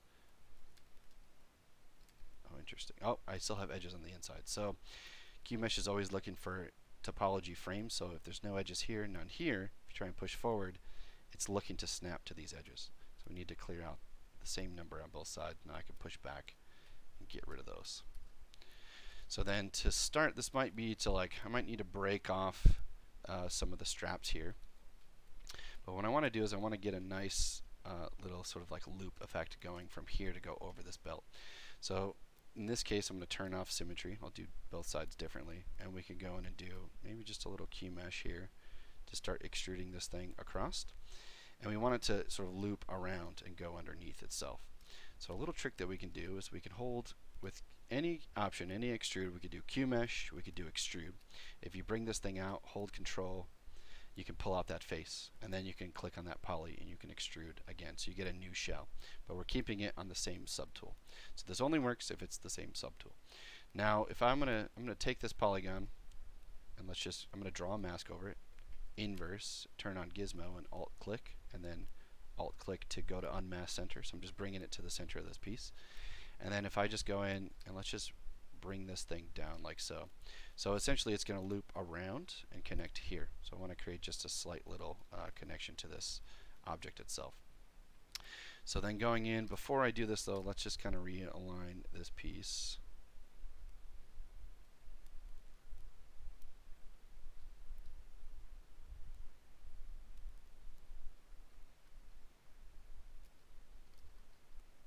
Just kind of putting this in position here. And then you get two polys. So the best way to do this is if you go to the polygon, let's do delete, and we're going to clear out these two faces. So I'm going to turn on double side normals to see this. I just prefer to see both sides of that mesh there. So that's going to tool palette, display properties, turning on double. So then you get basically empty polygon shells, or you get these empty holes, but we have an edge loop at each one of these holes. So there's a bridging option for edge loops. So if you go to the edge, hit spacebar, let's do bridge to holes. This gives me different types of arcing. So by default you got a spline. So if you click once on one edge loop, so let me set this up a little better just in case you guys don't know. So this is one complete edge loop, this is one. So when you hover over the edge with this tool, let's undo. So by default you're on bridge, two holes, and you have a certain type of system. So this by default is spline. So the text when you hover over the edge says click first hole. Then if we click this, so this is clicking this edge and seeing this hole, and you'll see that the text is now changed to click second hole and then drag to reshape. So this is my starting point and I want it to bridge here, which this is my target, which is the second hole. So I click and hold. Now if I drag to the right, it's going to add elevation for that bridging, and then up and down is going to add the resolution. So more edges gives you more sort of arcing to make this connection. So figuring out like the bridge connection here, I can kind of start to like bring those guys together, and I get a nice little sort of like belt loop going around that piece. Now I can take this as far as I want it to go. Like I can maybe go in here and let's just go. We just did a little simple spline. If you don't like the arcing of it, what you could do is like go in here and like, let's undo it. We could go back to the spacebar option over the edge and change it to like circle. Click once, click twice and hold. Drag to the right for elevation, up and down. So that's going to change the arcing. So I think I like the circle one maybe a little bit more. Even just something simple like that. with less edge loops is going to look pretty nice. And then the last thing I might want to do is kind of just take these guys and let's just do hold spacebar over the poly. Let's go extrude. And maybe I'll go to the mask option, mask this guy out, and just use Gizmo to kind of start bringing that thing down. Now here I'm going to go and do insert, single edge. I'm not going to do creases for this part. I like to do manual edges so I get a little bit more control over how soft it rolls. We can talk about, I mean, there's ways to do it with creasing, but in my opinion, this is just a little bit more realistic when you're getting into like a belt loop like this. Now we'll have to talk about this for 3D printing. Like this is all undercut. If I'm going to print this whole base out and I have this space between there, supports and things are going to grow when it's making the parts. So this in itself is potentially problematic. Like what we could do is probably clean out some of those polygons. So what I might do, just to do that real fast, to kind of accentuate this, I might go insert an edge here. So I'm basically just going to bridge these gaps so they're connected. So let's go into, maybe use Control Shift and Alt to remove some of these polygons.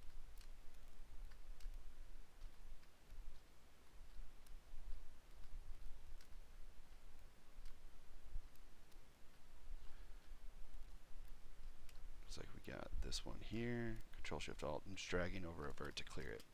So I could do Control W, give that a group, Control W to give that a group. So now I can easily inverse and select. But I just want to go in. Probably should have deleted these. Let's do that real fast. Anytime I want to clean up, I don't need all these extra edge loops yet. So when you're doing like appending in other programs, it might be called append. But here I'm just going to simplify it. And let's go in. I'm going to go to polygon delete. Delete, delete. So I want to be able to bridge all these faces in here. So I basically want to create a hole. Now this one, let's go bridge. This one we're going to do bridge. So we're doing the two holes to do the arcs. If we do bridge edges, this one I can click one edge, click twice to do the append. Now, so I'm basically just creating that gap or that space, which I can now, in my opinion, this one's a little easier to just do vertex stitching. So if I go to the point, there's a stitch option, which this has the target system. So you click once on the first object, the first point. The second one is the destination. So if I click this second one, it moves this one down.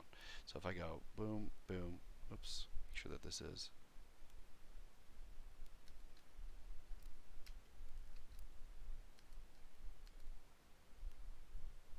That's strange. Let me try it. This one doesn't have an edge. I'm going to insert a single edge here. Let's do stitch, 2 points. Okay, that's working.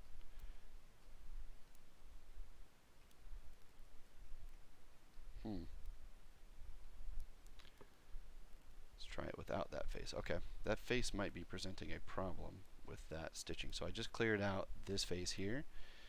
And now I should be able to take this thing and do a bridge, edge, and that should weld together. Yeah, okay. So then go to the point, stitch, stitch, and then this we could probably do bridge, bridge, so we get a tri, and then here we get a quad. So now when I smooth it out, I'll just basically have the semblance of a nice little sort of wrap around it. But now, just in terms of 3D printing, it's just one less thing I have to worry about. Having like a big hole in that mesh that could present issues. So I could do this with low poly stuff pretty easy. And then I'm just going to reframe those topology edges. Put one here and here so I get a cool little sort of like wrap.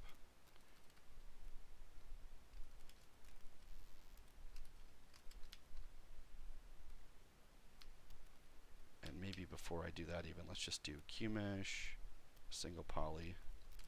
So I just want that thing to like transfer down into here. There we go.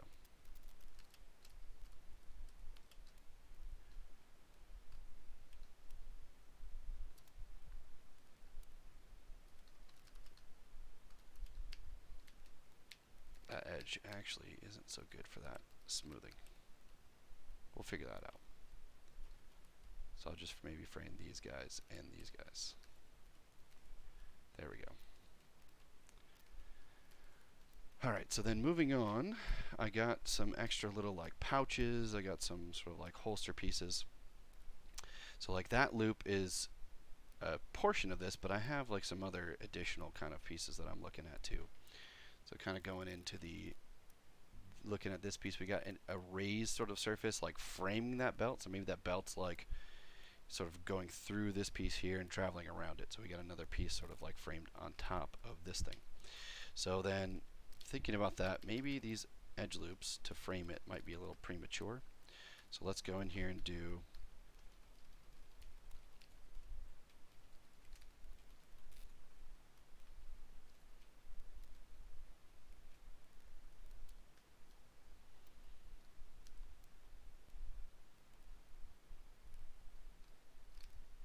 just use QMesh here to go through and do a simple little sort of extraction. So I'll do QMesh, a single poly. I'm just painting all these faces here.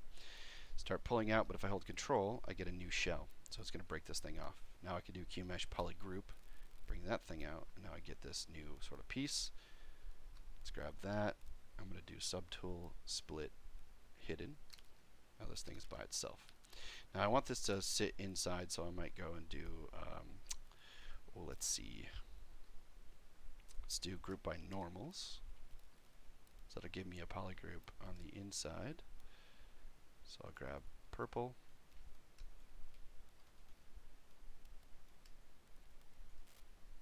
So I'm going to take these guys, do control. If just FYI, control W does group visible. So if you hide and show parts, if I reverse, I do control W. I'm just giving it a polygroup. So the benefit of doing this is if I give this inner piece a solid group, I can go in here and do QMesh polygroup all, and I could bring this in to do a little extrusion, right? And then now I could go in and maybe do insert edges.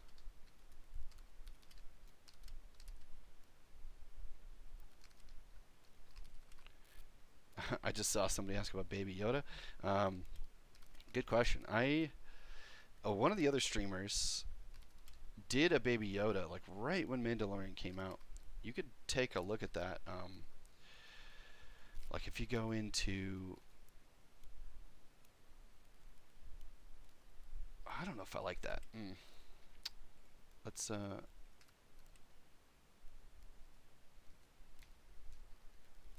go back to ZBrush Live real quick.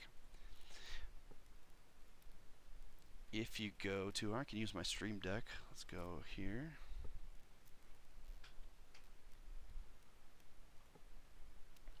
I can't remember which guy did. One of our other developers, Joseph, did do a Baby Yoda as well, but I think it's somewhere in the recents list.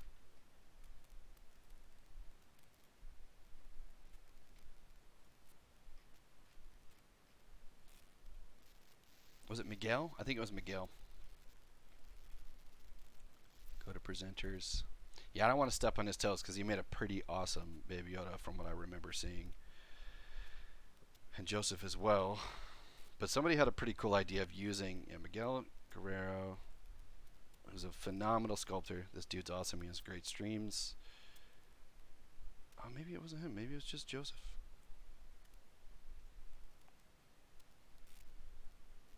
Anybody else remember? Any of the other ZBrush livers? Yeah, Joseph did a Baby Yoda at some point.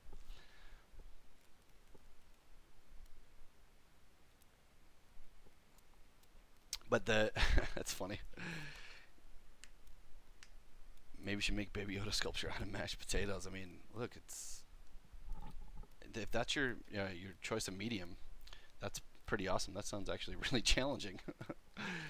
But somebody had a good idea the last stream because I was kind of trying to figure out like what this base was going to be instead of doing the gun, like actually doing a Baby Yoda that you put the helmet on top of.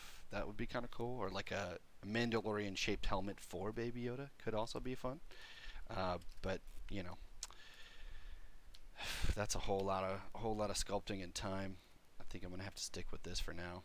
Plus, I'm on day 3 of this build, and I might not want to like spend too much time on this. Otherwise, I could be doing this thing forever. Not to say that I wouldn't want to, because it actually sounds pretty fun. Let's do a. I think I'm just going to do a Q mesh, like a simple Q mesh.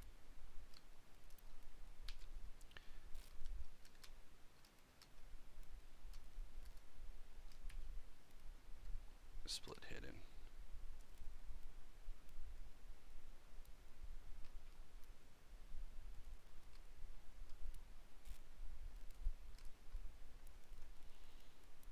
Bring that thing in.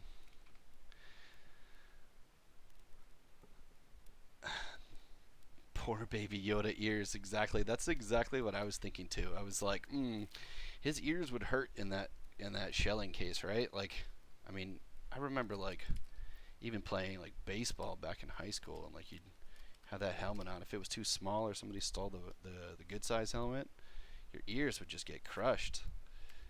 Doesn't feel good. And then imagining doing doing battle in a helmet when your ears hurt. No, thank you. But I think it'd be a fun design idea. Honestly, that would be a good internet buzz idea. You just want to get people to like look at your stuff. I don't know, man. You should take that one on, I think.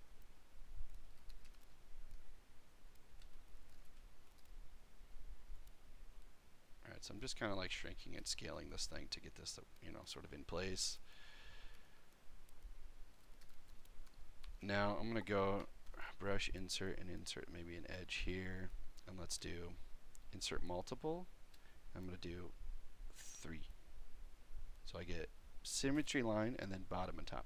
Now here what I can do is go brush, insert, let's grab that model kit, grab just a nice little like fastener. So I can click and drag, hold control. This is a little tip with insert brushes if you aren't aware. The draw size can dictate the size of the piece. So if you, at 49, if I hold control, start drawing, and then hit control, I'm sorry, let me describe that a little bit better. So click and drag, then hold control, and it'll snap the object to a scale factor, which is 49. So if I go bigger, start drawing, then tap control, you'll see it ups to 108. So this way, if I find a size that looks good, click and drag, hit control, that looks fine. Now I can go to this point, click and drag, hit control, and those things will be exactly the same size. So pretty nifty little trick to kind of just get scale, and then I'll split hidden, so I get these pieces on their own. And then this piece, I'm eventually going to go in and sculpt on it here in a second to kind of get the indentation and just the overall shape. So then let's go on and move on to, I'm going to go insert, or let's just duplicate this piece, turn on gizmo, grab a cylinder 3D. Now the only problem with that is the gizmo itself needs to be, if you want to like duplicate an object, so I'm just making a copy of these things to bring in one of these primitives. But the gizmo's got to be centered to world space because the object will become oriented to whatever this thing's at. So if it's in like crazy space like that and I bring in a cylinder 3D, you get this thing aligned to that shape. So we need to refresh, and then you don't need to recenter, but refresh, and that'll at least align the object to be in 90 degree sort of orientation. So like let's just go in. I'm just trying to like get those little ammo holster sort of pouches. Denary Camara, what's up? Hello, hello. Oh, I didn't see your question. Ivan, you're saying, is it true that Cintiqs are laggy?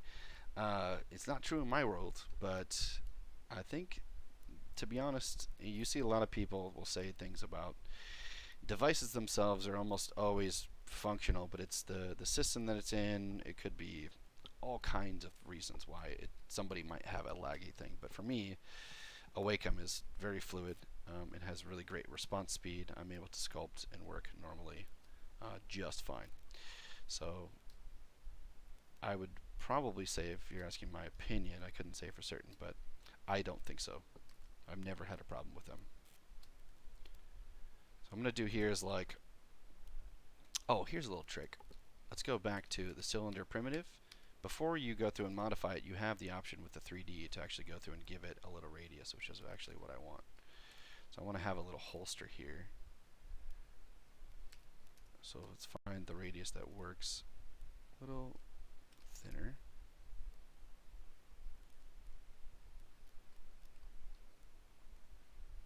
Alright, now real quick, what I got going on here is I want these little ammo pieces to be I want to have a frame for these little pieces to actually pull out. So I want this piece to be able to be, you know, interactable. Like I want this thing's going to be a pouch that I can maybe put stuff in. The helmet's going to come off. These things you can pull out. I'm not going to make this thing open up. That's a little crazy, but I mean I could, but not worth the time. But these pieces for them to like pull in and out, I want this to either, I mean it could be hollow like this, so you can slide them in and out, but how is that thing going to rest in that space? It might be easier to just do a little, this thing's sort of like going to be touching or jammed into that surface. Let's go like, maybe grab this one, and let's just close out the bottom. So we could go do insert single edge. And let's do a QMesh poly loop. Bring this guy closer. Now let's see if we do QMesh single poly. If we can go boom. Yeah, so now what I need to do is just maybe go insert, give it this stuff some space to connect to.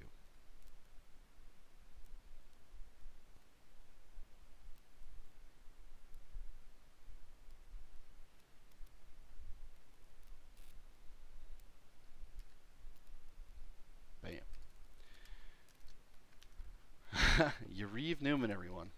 Yariv from Jerusalem is asking, when am I going to send him his sweatshirt? Soon, buddy. I promise. I need to send that. I definitely need to send that to you. You want to cover the cost of shipping? I really wish I went to visit Yariv last year.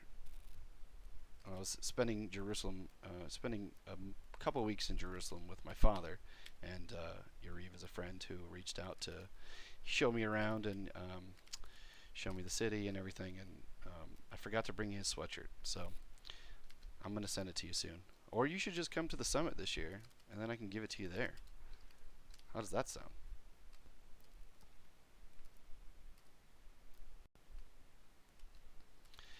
Alright, so then I get like a little piece, right? And let's just take this, and I want to do a bunch of them.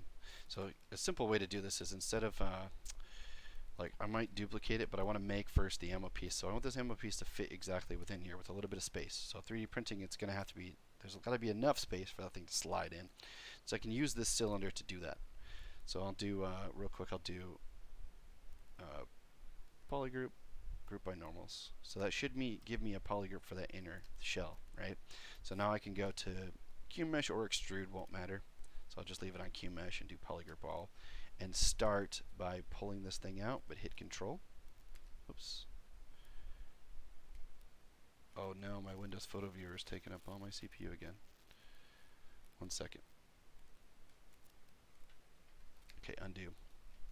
So start pulling this thing out, hit Control. Now I get a little bit of space. So now I get this new piece. So let's take this guy and do split hidden. So now we get this thing with a little inset, and now let's give it some thickness. And, oh, actually, no, I don't want thickness for this. I just want to close the caps. So this is just going to be those little metal parts there. So those metal parts, let's go to, we can go to the edge, and we can do collapse, you could do close, concave, or convex hole. So if you do convex and you just click once, you get a nice triangulated convex cap, which is good for this. And now this piece, let's go in and do QMesh. I like to keep it on polygroup all, so we get that sort of sitting up above. And let's just do some bevel edge loops, maybe do QMesh poly loop.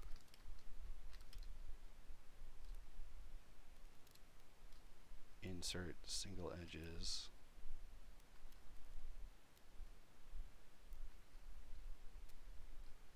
And now I might take these guys and just do a little bevel, crease. Now maybe that's a little too thin, or yeah, that might be a little too much. So what I could do is do insert multiple, go to specific at 1. So I can click once to add an edge loop here, and then at the top, click once, so it puts it right in the middle between an edge loop. Now what I can do is do QMesh poly loop. So if you understand poly loops, these things are traveling around that surface. So the surface normal, if you go to the poly, you get the little orange line that shows you the direction of the loop that you're going to apply this to. So if you go here, it's going to go, oops, it's going to go forward like so. You see how it's extruding that direction. If I go here, it's going around, which is what I want. So I'm just going to snap it up. So I can basically reduce that inner extrusion a little bit. Let's just do like bevel, edge loop, increase. Alright, so then going back here, I might just take this guy and just bring this thing up a little bit.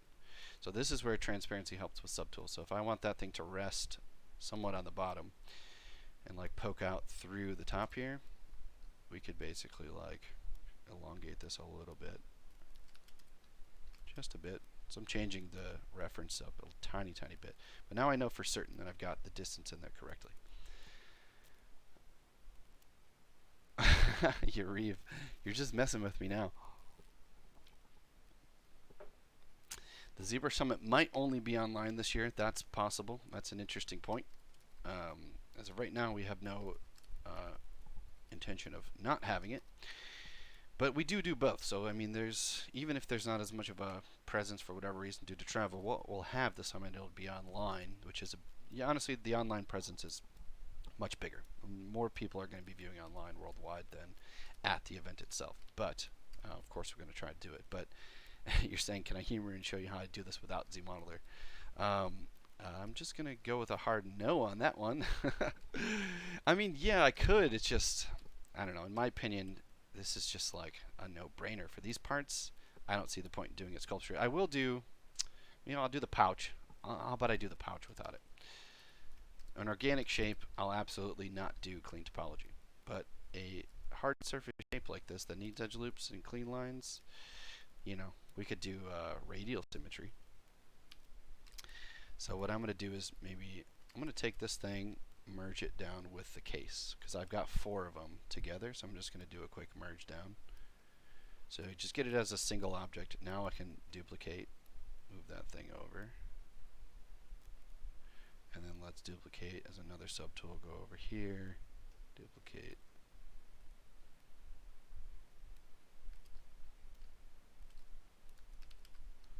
And then we'll come back to those just as a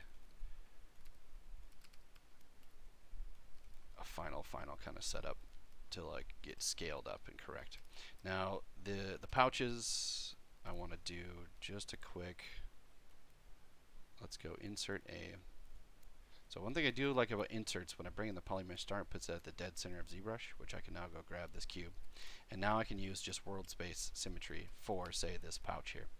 Right, so the pouch, let's go,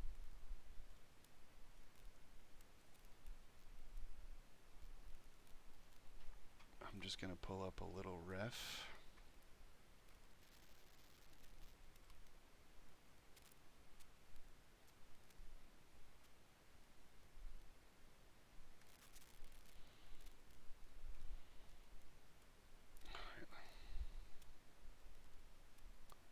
What's up, Dougie? Welcome back, welcome back. If no one else goes, you'll go 10 and be a shoo-in to win all the awesome prizes. Yeah, I mean, there's some great prizes, and to me, that's a good enough reason alone to come to the summit. You can win some teaks, you can win software, you can win all kinds of stuff, some great art. It's rigged.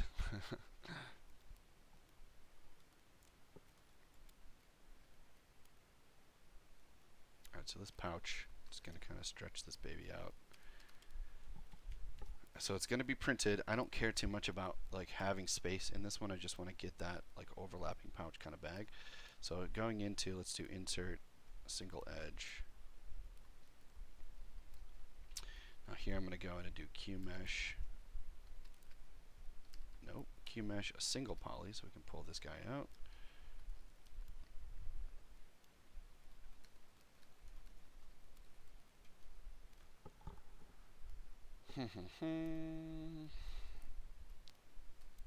Yeah, So I'm going to pull that one out. Let's start getting a little bit of a bridging. Or actually, no, let's do it like this.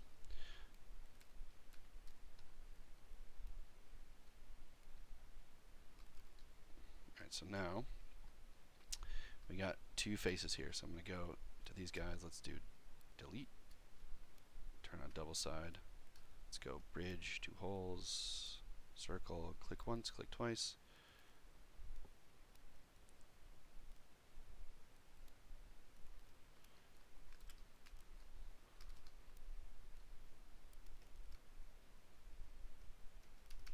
I'm going to mask this off maybe, just kind of bring, whoops, I don't want that to be touched.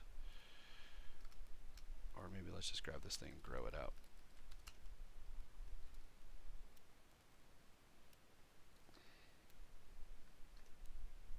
Whoops, and then let's do extrude with a single. Bring this thing down. Insert some edges. Let's do a move single.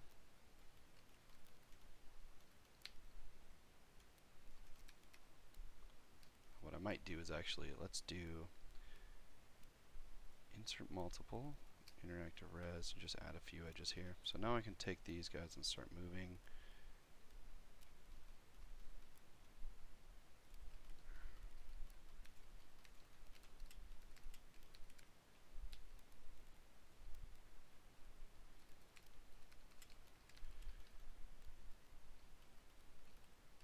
Alright, let's just do, I'm going to brush, move.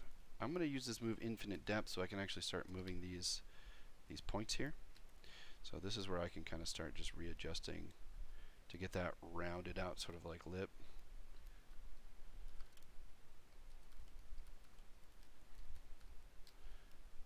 Insert, I'm going to insert a single edge here. So anytime I'm going to insert an insert mesh, giving myself a vertex point helps.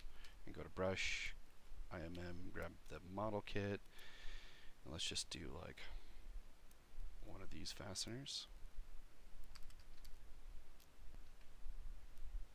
And do subtool split unmasked. So now we'll get that piece.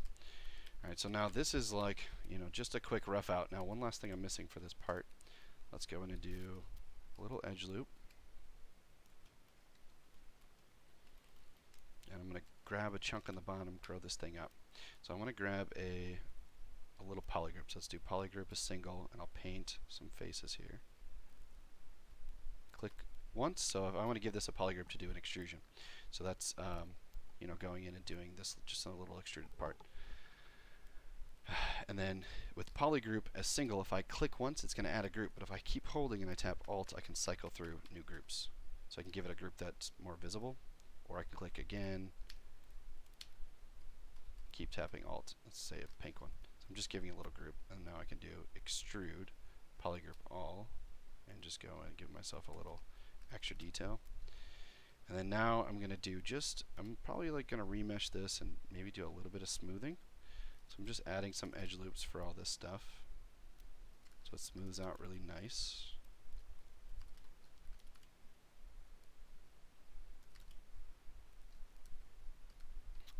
Right. Now, here's something I like to do is let's just take this thing. We have that little button in there. Now, again, 3D printing, I got to think about like undercutting and surfaces that I don't want to have supports growing. If this thing is building vertically in a print bed, I'm going to have just extra stuff I got to clean up. This isn't going to look good. So it might be better if that thing is just sitting closer on top of the surface. So then what I'm going to do here is let's just give it a few more edges. And I'll probably remesh this, but let's just do Control D a couple times to kind of like subdivide this thing up so you get a nice little shape. So if you add subdivisions, something I like to do is just like soften up the surfaces if I don't want it to be so like hard edged. I've added those edge loops that are smoothing it out but keeping these sort of like framed edges. Now if you turn on Gizmo with symmetry off, if you go to the customize gear, one of the deformers is smooth all. So the smooth all, this one won't work with subdivision. So if I go up, let's just take a look. I'll Control Z to before I subdivided quickly. And no subdivisions here. If I go to Gizmo, turn on smooth all, you'll see with a low res piece, it really destroys it. But you get the little cone control to kind of go through and soften it up. So I like to do this just to create softer surfaces, just more organic surfaces before I go in and sculpt and model. So one thing you could do though is if it has more active point count at its base, you'll smooth the mesh out without destroying it like this. This is just too low res. So let's do undo before we turn it on. Subdivide a few times, you know, go up to maybe 60,000 or so. And I'm going to delete lower so we don't have any subdivisions. Then we can go here, click smooth all. Now I got a higher res piece that I can go in and I can start to like tidy this thing up, which is just rounding out this stuff a little bit better. Then what I'm going to do is, I mean, you can leave this thing as is. You could go in and reconstruct subdivisions. So if you want to bring those things back, now you have the same subdivisions and you're able to do a little smooth all. Right, and then what I might do is go to the lowest here and let's just do some tweaking. So I'm going to grab just a chunk of this thing with selection brush and Control Shift X, I can grow up to the mesh. So I might redo that selection, kind of keep growing, clean up this piece so I can grow out to right where that piece comes out of the top, and then press Control W. Now if I reverse the selection, press Control W, I basically get two groups. So here I can grab this group now and do stuff to it. And what I might want to do is actually, I just want to grab like these interfaces and just bring it down so it's all touching. So that way any extrusions and things, once I make the 3D print setup, it'll all be connected. So if I grab this group, here's another little pro tip is I just want to get a polygroup to do, I want to go in and basically get a mask of the inner part here. Right, so I want to mask out all this stuff. So then that way I can inverse and then I can use the move brush to kind of start pulling it into this surface here. But just holding control and painting a mask is kind of a pain in the butt for this. So at the low resolution, the lowest subdivision, what I can do is I can grab this thing and I just want to separate that outer surface from this one. So you can use the topology. We built it with clean edge loop. So this clean edge loop travels all the way around here. And if you have the selection, hold Control Shift and grab selection lasso. If you go Control Shift click between one vertex point to another along an edge, it's going to hide that edge loop. So hiding that edge loop disconnects these pieces of geometry. So let's just go in and maybe just deselect. I'm reversing that selection.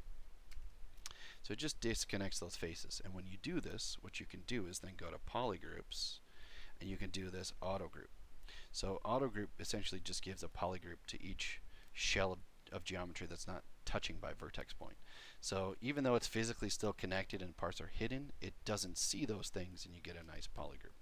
So then now what I get is this, which I can grab this, mask it off, and then what I can do is inverse that thing, and now I can go in with just like a move brush and I can start to like move this thing out. So then where you get some like overlap and things, this is where the subdivisions are kind of nice. Before I do this is I might go up to a couple levels a little higher, which I can then Control click to do a little softening and blurring. So I can kind of go through, soften this up, maybe grab this thing and mask that off completely so I don't get any kind of like overlap.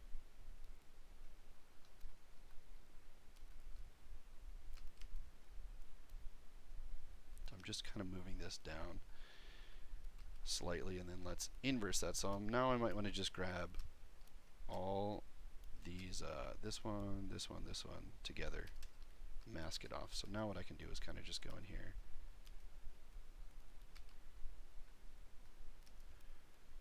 and just make sure all this stuff is sitting on that surface.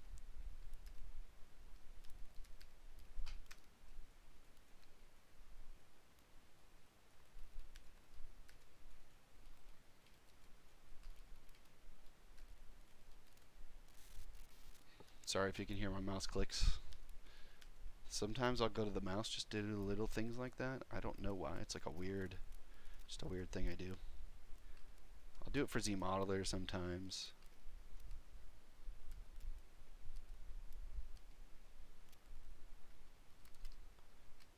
Alright, so while that's masked, I can kind of go and start to play around with this, hold shift to kind of smooth it out.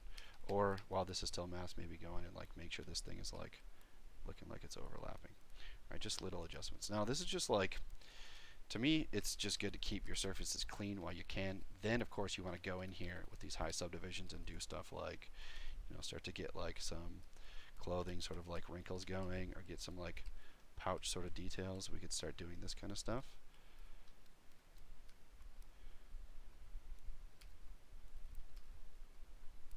Like trying to figure out how this stuff would sort of like, if it's sort of like softer. It really depends on the surface, right? Like this might not make sense in the direction that I'm flowing this. Like I gotta consider like where the points of conversion, where gravity sort of hits, like, you know, parts that are like folding and bending. So the piece itself is pretty clean, but I kind of just went into like, just make sure this stuff is like all tidied up, and that'll look pretty nice once it's sort of in position. So maybe I'll do a little age polish just to like flatten out this top, lower. I hate using age polish with too much intensity, so I always bring that thing down. Alright, nice and clean. So then let's turn everything on. I'm going to do gizmo with transpose all, Control Shift click here and on the button.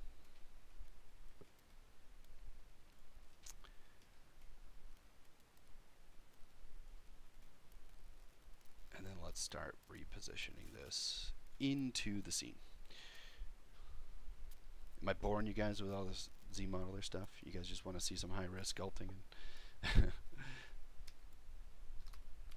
I always like to work as clean as I can. Then of course, like once you get the surfaces clean, it just, in my opinion, it just helps. I don't know, it just helps to keep everything clean afterwards. So I don't want to get too crazy. I want a nice clean remesh surface. Then I can get to the fun stuff. So let's go like, bring this stuff, maybe make it a little thinner.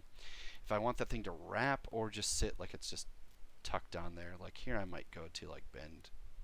So bend curve, the bend deformers you can't do on top of subdivisions. So what I recommend, if you have them, okay, Montana, thanks for that. I appreciate that.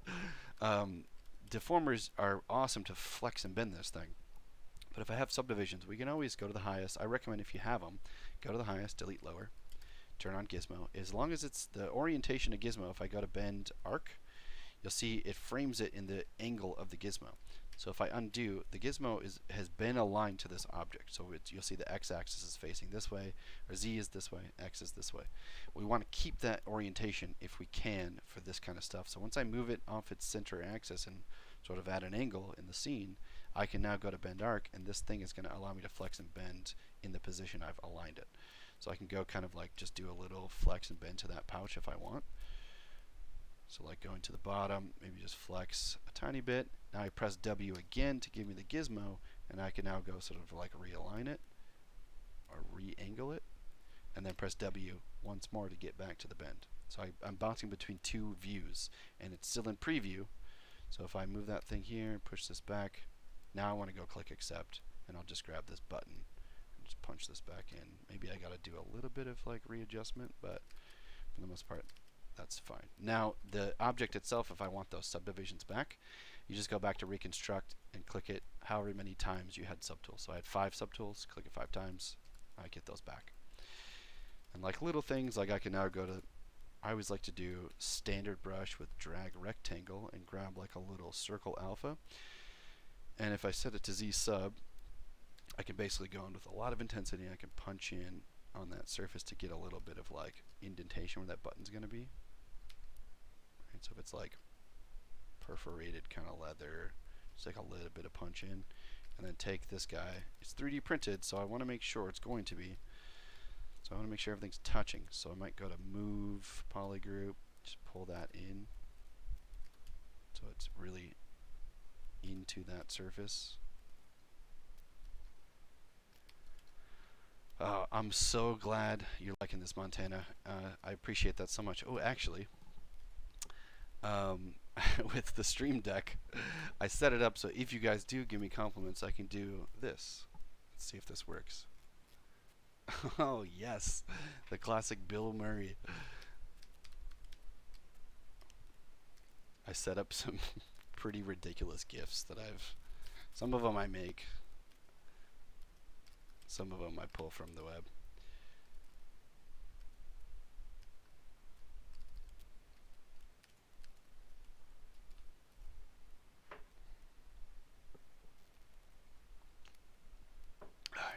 It's 1 o'clock. We're going on 2 hours now. And I haven't run out of coffee yet.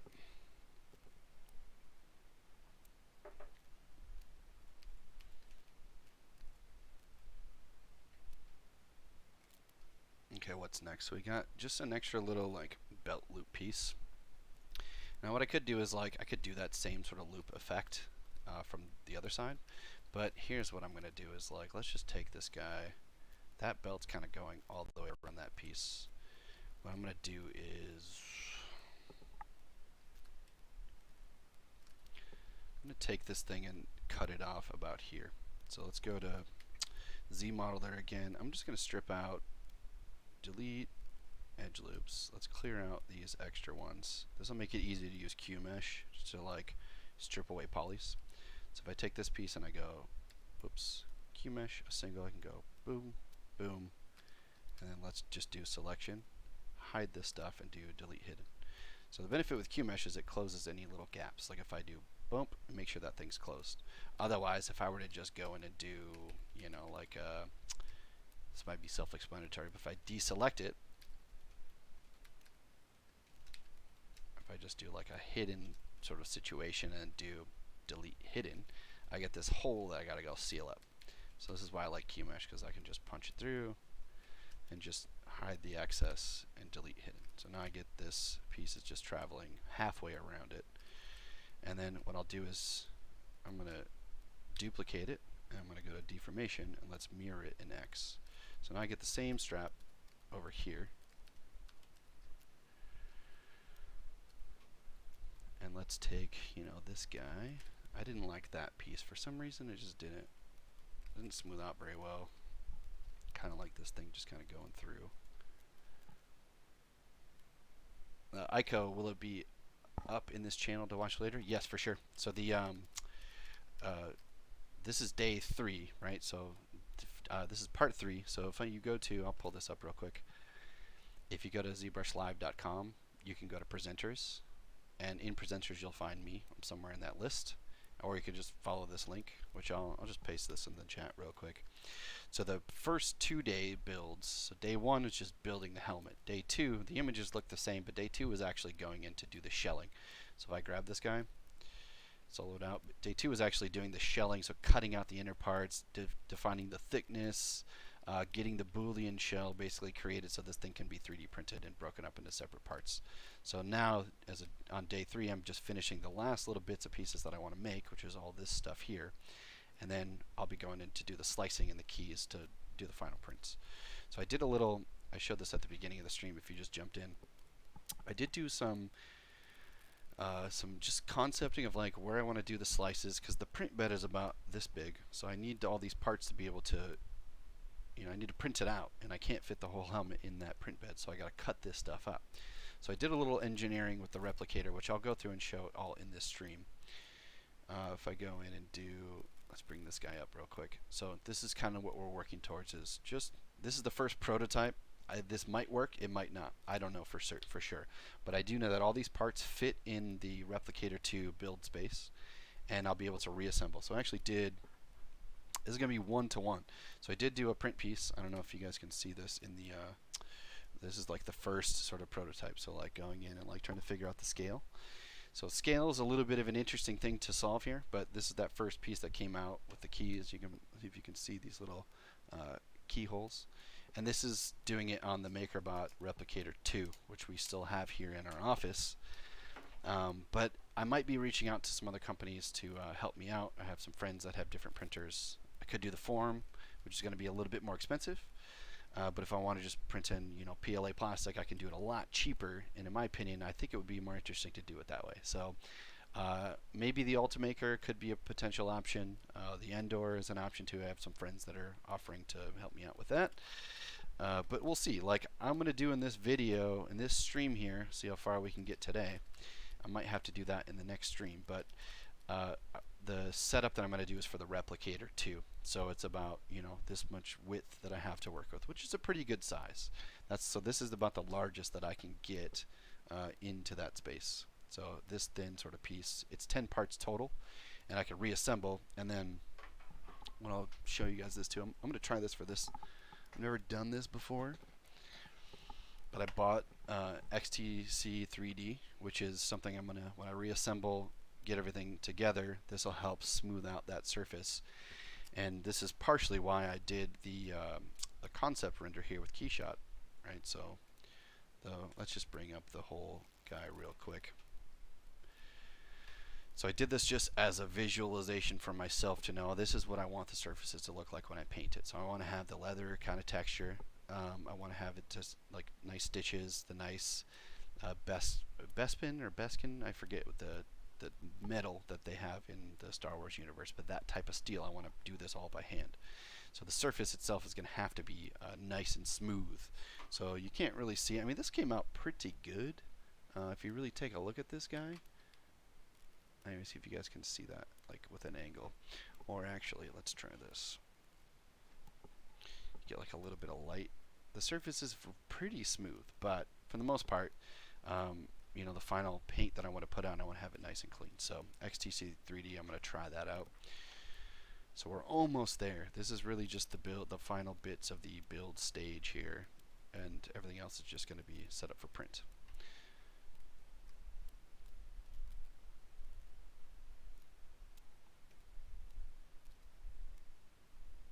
Alright, so this piece, I might just take this, I'm going to duplicate it and go to deformation and do a little mirror. So I get another little part over there. So I got some extra details. Alright, and then last but not least is like, okay, this part here, oh, I don't need that one. That's the original buckle.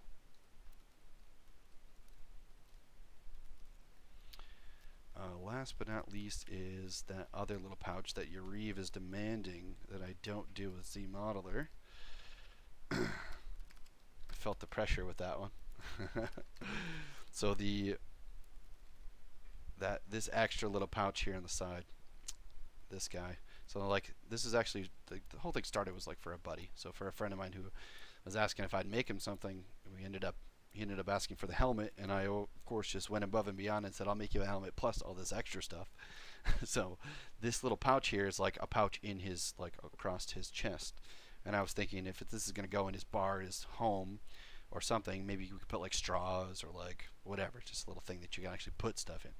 So I want to do that, and maybe let's just do that with a different sort of situation. Yeah, it's definitely going to be chrome plated, Yuri, if that's the plan, or some sort of chrome. I got some friends that work for a company called Simple Human, and they've got some pretty nice materials. They're giving me tips on what to use, so I might give that a shot. Maybe do some like airbrushing or get some like nice sort of reflective texture, but with like some battle damage on it. That's really what I want to capture here, because it's not like perfectly pristine, you know. And I will let you know about XTC. We'll in the next stream, most likely by the next stream, if I don't, I'll have the prints and stuff done so we can take a look at it and you guys can see what we get out of ZBrush and what the final surface looks like. So this piece, I'm gonna go. Let's go. That piece we're gonna make, it's sort of like a half cylinder. So let's try that. Let's go bring in a cylinder 3D. I'm gonna turn on symmetry here. And let's do, I'm going to control shift drag. I'm just going to cut this thing in half with double side. I'm going to do delete hidden. So we're going to do just a little maybe Dynamesh or Sculptors Pro sculpting. So we'll do close holes. I'm going to go to modify topo, close those holes so I get a nice little shape. And let's take this guy, up-res Dynamesh. Oh, that's way too much. Let's just leave it at 128. Boom. Now you get this little half cylinder shape. Now what I'll do is, let's turn on, I like to do gizmo.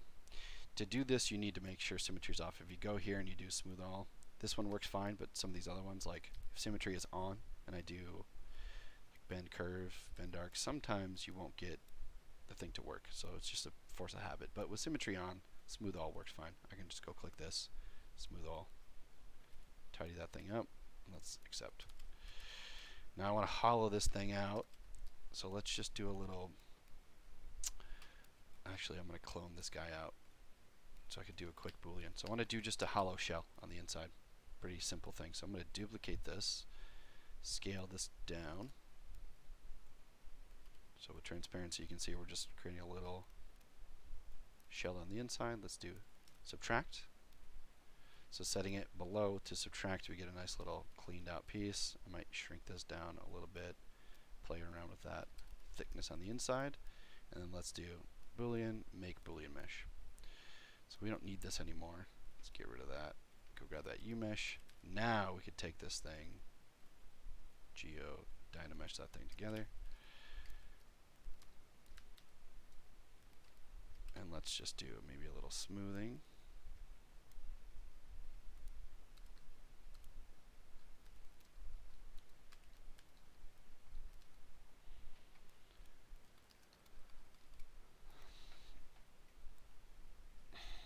A good primer and some patience with smoothing it down with Scotch-Brite hand pads would probably work better than XTC. Yeah, no, that's a good point. I've done that in the past with some other prints and some other pieces, and it does work well. I myself haven't used XTC 3D, so I want to give it a shot just to, you know, see how that's going to pan out. But yeah, we'll see. Yeah, the different course levels, yeah, you can get some nice like fine cleanup or just rough cleanup, whatever works. But like this piece, okay, so I want to do, basically I want to start doing a little bit of like framing in here. So what I might do is go to the mask pen. Let's do some custom shapes. Otherwise this thing's going to be kind of boring. And if your surfaces are really thin, you might end up getting masks going on the inside like so. So what I'm going to do is, if you hold Control, go to Brush, Auto Masking, you can turn on backface masking for the mask pen. So that'll protect the surfaces behind. So I put that in my custom UI down here. So if I hold Control, I can click that, turn it on. Now I can go in, paint this on. So if you're a novice to this stuff, the backface masking is a brush setting. So it's per brush, it doesn't work globally. So if I turn that on for the mask pen, you'll see when I let go of Control, that turns off, so which is defaulting to the move brush. So it only assigns it to the selected brush, which the mask pen is a brush. So you have to hold Control to even enable that option. Just FYI. If you've used ZBrush enough, you become aware of that. That's a pretty common thing for people to use, especially when you start getting to these really thin surfaces. So I'm just painting a mask, pressing Control W to get myself a little polygroup border. And here I might take this thing, let's do visibility, maybe shrink it. So I'm shrinking that border. Let's group these guys together. Just making some little polygroups here. And then let's grab these guys. Oh, interesting. What's going on up here? Yeah, okay. So that making that a group. And I might take this, shrink this down, press Control W.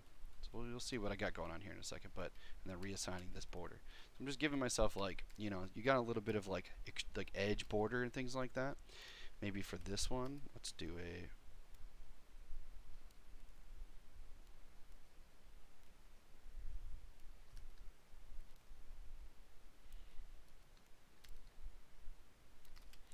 if you guys watch my streams enough, you know that I love me some panel loops. So panel loops, I can take this face, not that inner one. Actually, yeah, let's do the inner one. Basically, let's just grab the outer one, reverse, so we get the visibility of these faces. So if we take these guys and we do geometry, edge loop, I'm going to go to panel loop, I'm going to do turn off double. I want this to all be connected. I'm going to do inner, and I'm going to go and click panel loops, which is going to go basically extrude and push these in. Now, so if you apply it, you'll see with inner, it just pushes those faces, does an extrusion inwards towards the mesh. But I want it to go a lot further. So I'm going to go thickness a little higher. Let's go boom. That'll kind of punch those things in. Another option we have is if we undo, say we just do this one, we could do this one as an outer in terms of like just maybe do the reverse. This might be smarter because if I go inwards, I'm shrinking this mesh. This thing's going to be about that big. So if you take this thing and scale it up to 1:1 scale, the thickness of the object shouldn't be a problem. But the more you shrink in 3D space, the thinner you're making your walls and your shells, and it could be more problematic. So it might be easier to just grab this thing and do a thickness, whoops, reverse that. So whatever is shown visibly is what gets applied in the panel loops. And so you kind of get like this kind of effect here. So I'm going to do a little less thickness.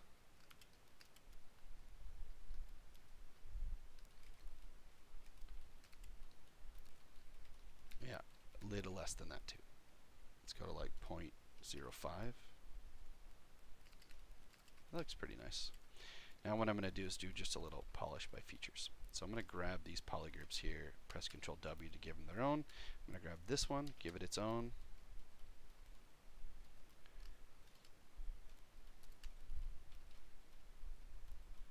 So polish by features is going to polish at the border of each one of these polygroups.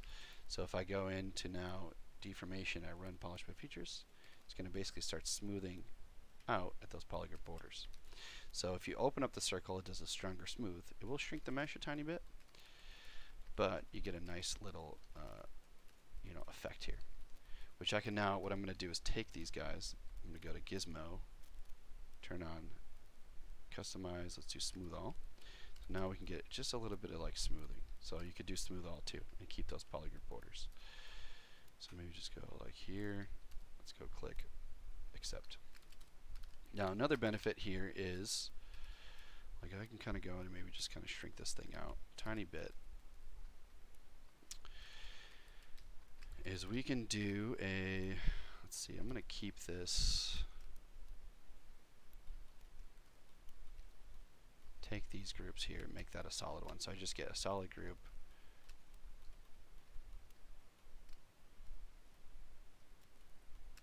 Let's see, what do I want? These two need to be together. This one, you see I get this extra little border. I'm going to do a little polygroup auto group, so I get a separate polygroup for this, because I want that little purple one to be here with the green. You'll see what's going on here in a second. I'm just going to do a little ZBrush, but I want to keep these polygroup borders, mainly so I can do stitching around the frames of these parts. Pew pew. Pew pew. I hope that's pew pew. I hope I'm saying it right. I'm doing this little sort of like pouch here. So it's just like a little bag from the original sort of design. It is, because this is all coming from the photo ref. So he's got this little like satchel bag, just like a little thing here. So I'm going to use these little polygroup borders here in a second. Would you call it a cauldron? Is that a technical term? Or am I just misunderstanding that? If it is, that's awesome. Yeah, so like we got this thing. The technical term is cauldron. So let's take this guy, let's go geo.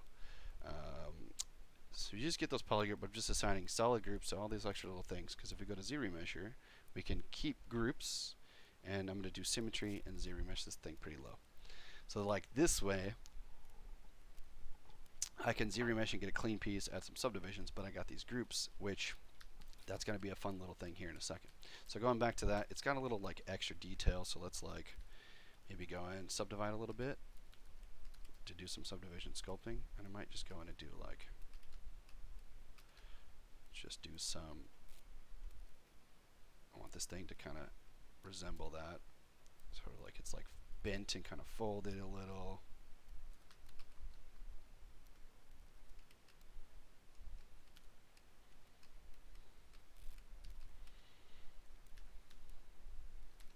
So go a little bit lower. I like the Damien standard brush to kind of start to get little folds here.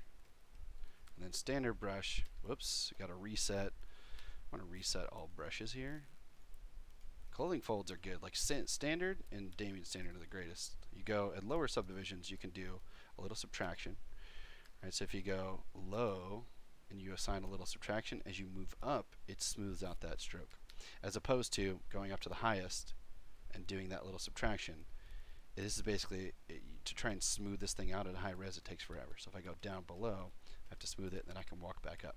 But what I like to do is, this is like an old school clothing technique, is stay at maybe subdivision. If you got 5, stay the first half, like 2 or 3, and do just a little light subtraction, and then an addition, and then move up, and you can kind of slowly start to like punch in those like wrinkles, and you get a little extra smoothing between subdivisions essentially. But I'm doing a piss poor job of making this look nice.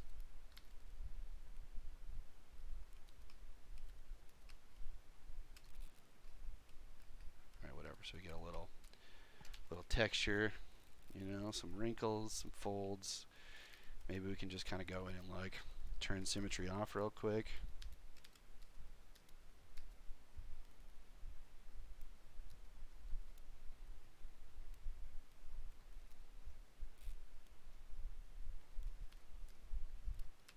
Like standard brush at a low res, we can kind of start to do just some little like volumetric kind of changes for this thing.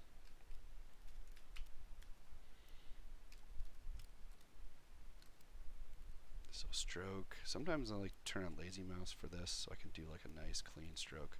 Once you do one, if you do a single little cut, you press the 1 key, keep repeating to kind of get a little, and maybe just smooth out the ends here.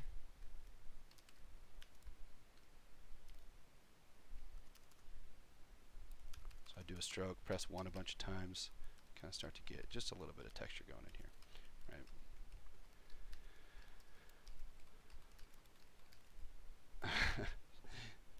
This is pew pew. Okay, I'm gonna have to. Oh, I get it. This is like a Paul Gabriel reference. If you guys watch Paul Gabriel streams, I bet that's something I feel like Paul would say. That's great. Felk17, you're saying, what do you use for painting? Mouse or tablet? Like painting, like digital painting? Oh, obviously. So that's all you can do with a mouse or tablet. For me, it's always tablet. I can't do anything with a mouse when it comes to painting. I can do specific things, like if I need to do like clicking buttons and sliders and things, I kind of default to the mouse sometimes. So I'm always kind of going mouse to pen, or pen to mouse, pen to mouse. But yeah, no, I can't do any kind of painting unless it's like, yeah, unless it's a technical sort of thing. For me, otherwise it's always tablet for sure. Okay, so this is just getting a shape here, and you can play around with this as much as you want. Oh, you're saying like painting, like this kind of stuff. Yeah, even then, I use pen, and to like sometimes you might want to use a mouse for like a clean stroke. What I recommend for that is like, if I'm using like a Damien standard, I want to do like a nice, like wrinkles are kind of tough. If you want to start to like punch in and do like long strokes like this, right? You start to like punch in like that. Going to stroke, turning on lazy mouse and giving yourself a high lazy radius, you get this little extra line. So this to me is like, you get that same kind of precision with a mouse sometimes, but with the pen, if I turn that on, I can get some nice clean sort of strokes.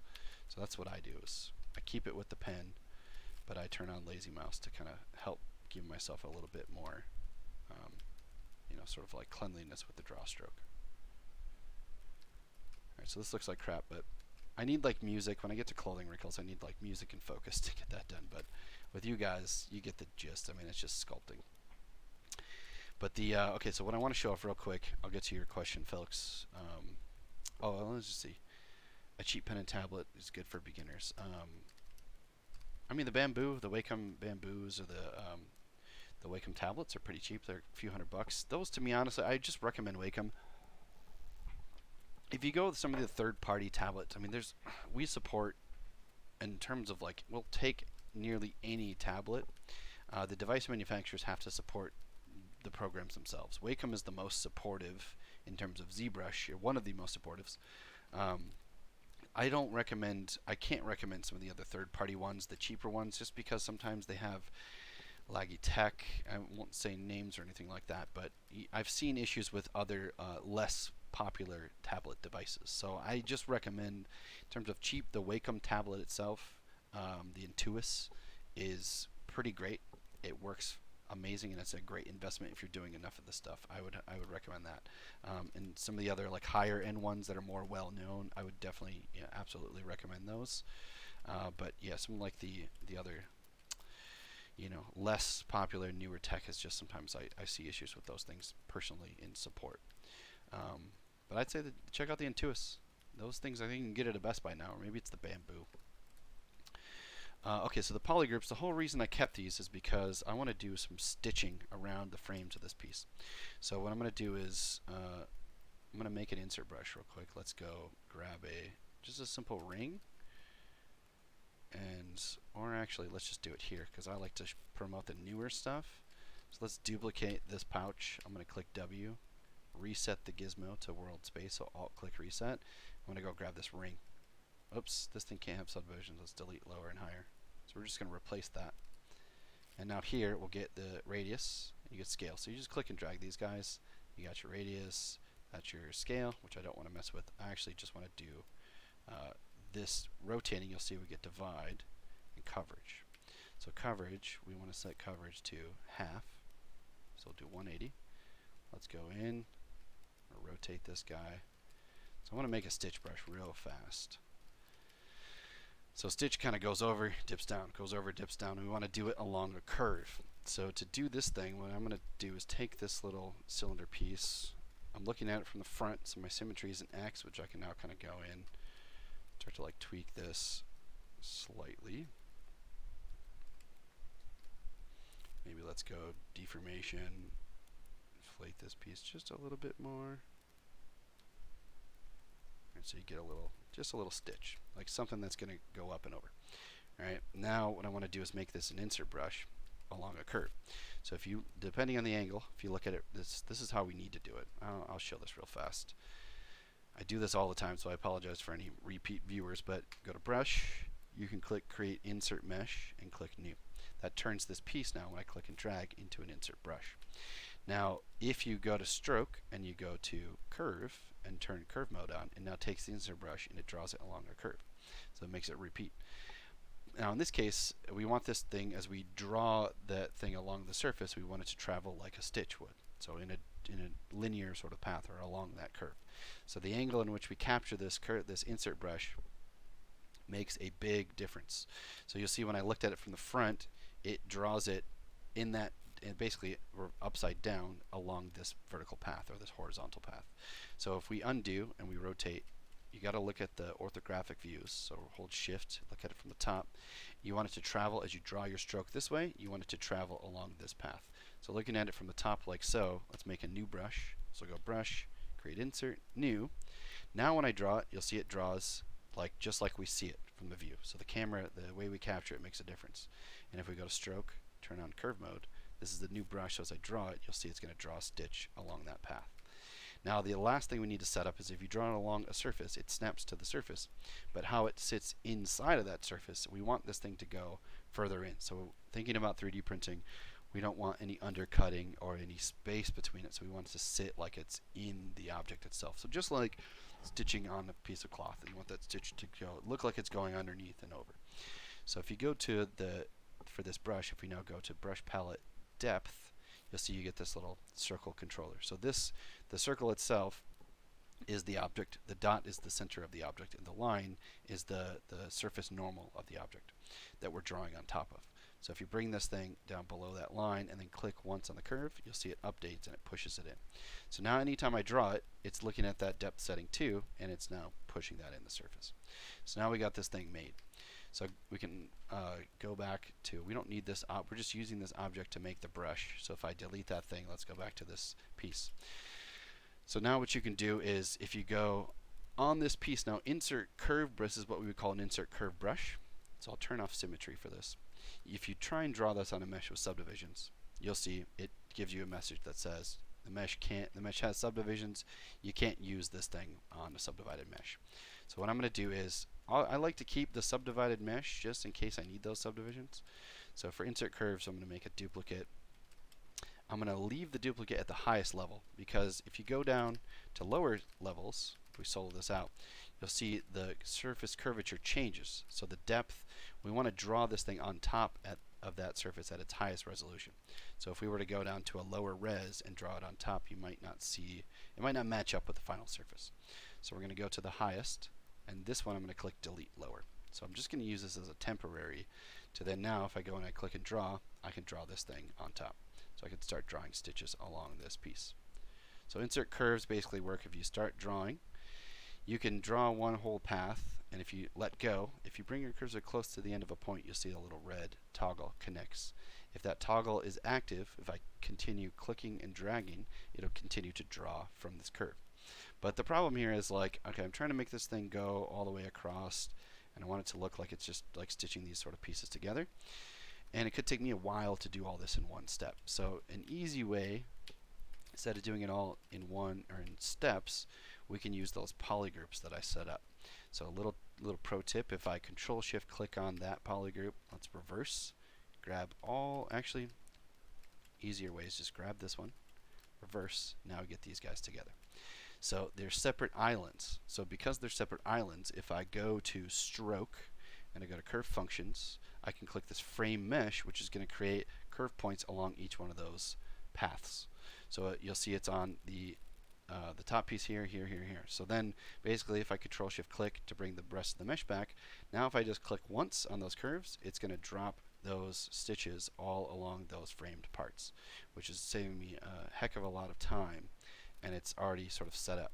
Now these brushes work, the scale of these stitches are dependent on the draw size. So if I go, it's still in its edit curve mode, so if I increase that draw size a lot bigger and click to update on the curve, you'll see those stitches are going to get bigger. Right, so now I got a nice clean application all the way across all this stuff, and that'll look pretty good for the final piece. So with any insert curves, the curve itself, we need to get rid of that curve. It could affect other tools and features down the road. So if you click once on the model, that deletes the curve. If I undo, you can also go to Stroke, Curve Functions, and click Delete. And now we want to split those stitches off into their own parts. So if I go to Subtool, any insert curve brush that's drawn, it draws a mask on the object we're drawing on and leaves this piece unmasked, which makes it easy to go split unmasked points, and now we get those stitches by themselves. So I can delete that extra pouch, and now I have the original bag. So this is kind of what I was mentioning with the bag here, is if you don't do it on the highest subdivision, if I take this thing down to the lowest one, no, this doesn't lose too much of its shape, so it actually matches up fine. But if this lowest subdivision was a lot lower, it might lose the ability to match these guys up, so they might not sort of overlap with each other very well. But in this case, it's all good.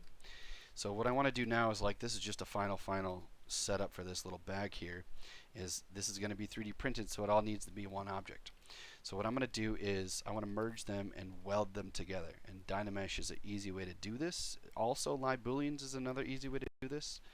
Either way, you could do it with both, but for me, live booleans does a good job of, you'll see there's a little bit of gap between these parts here. So let's just take a look. Like if I'm going to press D to turn on dynamic mode. So I get this thing on, let's crank this up. And if you look at, like, let's see if we can grab a surface here. There's going to be, like, if this piece was just even the slightest, oh crap. Little pro tip, don't use Move Brush with a lot of dynamic, with dynamic turned on for a high poly piece. So this thing, there's a lot of these parts. Most likely I'll get a good recover. The one thing that dynamic does is, like, those stitches, each one of those things are multiplied however many 100 times. So it makes a higher resolution piece, and then I turn dynamic on. Dynamic's not meant to be used for sculpting, it's just a preview. So if you do those operations, especially after working for a long time, that could increase the amount of CPU that ZBrush needs to do that operation, and you could just have like a crash like that. So make sure I turn dynamic off for this. If I move this thing up, let's go brush move.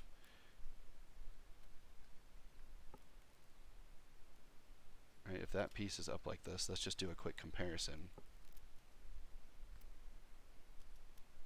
So say it was raised up in any way. So I'll turn on dynamic. Let's go to live Boolean to turn that on. And both options are set to add. We'll do Boolean, dynamic subdivision, make Boolean mesh. So that's going to go through and just weld them together. So welding is important for the print part. I want it to be a solid object.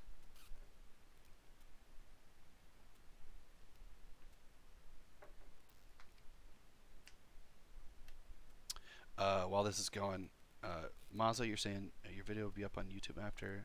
Hope I can watch again after your tips. Yeah, for sure. This will be, as soon as this stream is over, this will be up on YouTube for replay. So you can check out go to zbrushlive.com. You'll find my name. I posted the link in the chat. You'll see the last two. 3 should be up by tomorrow, I think. Maybe the end of the day today, sometime soon. But yeah, if you're taking off, thanks for tuning in. And sorry, Yuriv, you said goodbye. Hopefully I didn't miss you, but take it easy, Yuriv, and I'll send you the sweatshirt soon, I swear.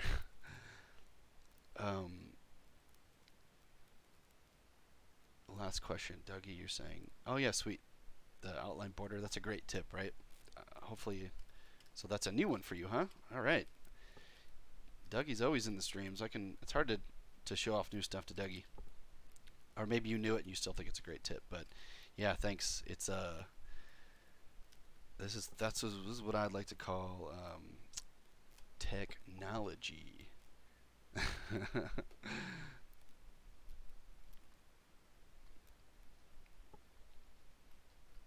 Montana, you print life-size pieces? Sweet. I greatly appreciate the offer. If you have a link or something, I can maybe post your email and I can send you a message. Okay, so what am I trying to do here? So I made the U-mesh, so it recovered. So the U-mesh, what it does is, let's find that little part. So I pulled that thing off. When you make a Boolean, what it does is any surfaces that go underneath get deleted. But you'll see here the Boolean is going to keep it exactly as is, where it's going to basically leave any of that little undercutting that might exist for this piece is going to stay with a Boolean.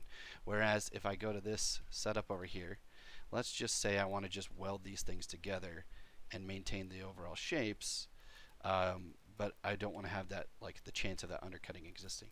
So what I could do is I could just take these guys. I might just take these little pieces. Let's add some subdivisions here, or don't even need to do subdivisions. You could just take them and take these objects and do merge visible. So I'm going to merge them together as a new piece.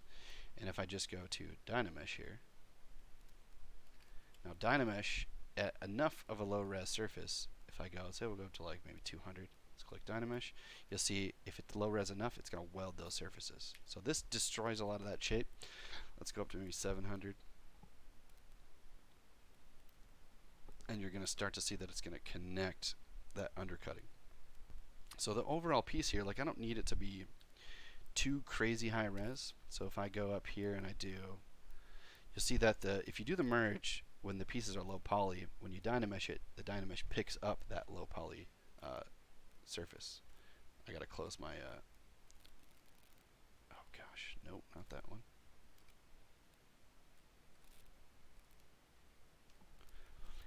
Yeah, thanks again, Montana. I really appreciate that offer. Yeah, post some stuff here in the chat and I'll grab your email and I can send you a message. So I don't want, though, this is the problem with Dynamesh, is I don't want the low res piece. So before I do the merge, I'm going to delete this. I'm going to go back to that little curve and take these pieces. Let's press Control D a couple times to subdivide them. Now if I do the merge, it's going to merge it together with that subdivision, or that smoothed out surface from the subdivision. And let's grab that one. Oops, I guess it's this piece here. Yeah, so now this one will be a little bit more smooth. I'm going to delete lower, go Dynamesh this thing around 400 or 500. So it'll be a lot smoother. Now we just need to find the right res. Long-winded point here, but it is going to weld those surfaces underneath while maintaining the shape to do this sort of like union of these two parts for this final piece.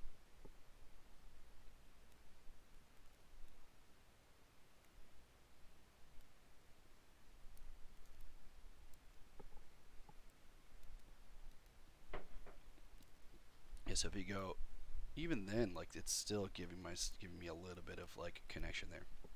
Alright, so now I can take this thing. 9 million is just way too high for that Dynamesh res.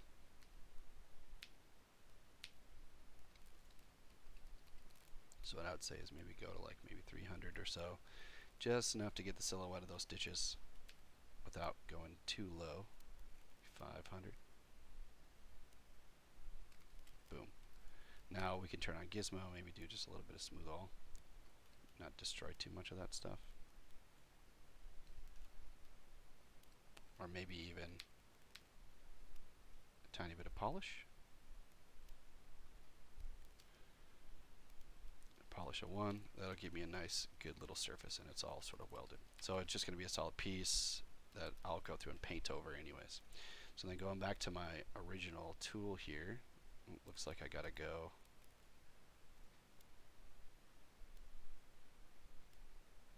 So I loaded the recovered tool maybe by accident.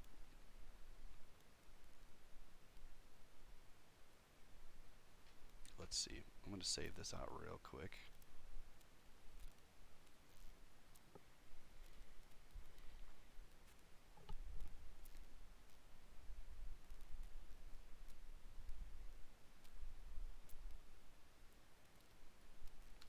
Okay, here we go. So I just needed to get my original scene back. So I'm going to clean out a bunch of these objects. Get rid of this one. I don't need this guy anymore. So we just made that little pouch. I'm going to go to the toolbox. Let's load that. I think it was this one, merge umesh something or other. Yep. Let's insert that merged piece, and I'll get rid of this pouch. So now I got that new part. Take it easy, Ivan. Yeah, my pleasure. Thank you for being attentive, and I love the questions. So hopefully I'll see you next time. I'll be on in a week and a half.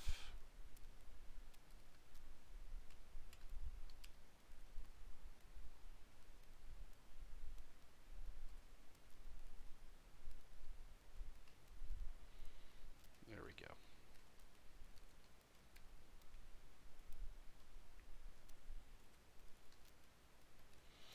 Alright, so now I got that stuff working. Now everything else in terms of like, you know, the leather, the perforated kind of leather effect here, this is all going to have to be 3D printed. So the reality is that I am going to have to get some surface noise going in here, which this is going to get,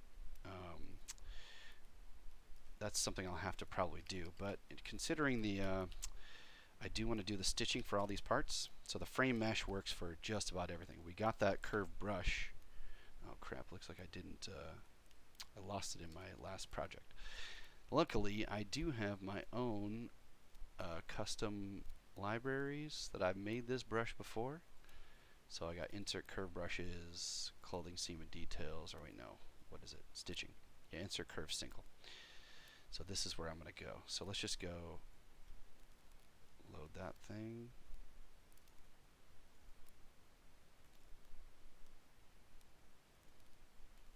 Yeah, so I got the same thing there.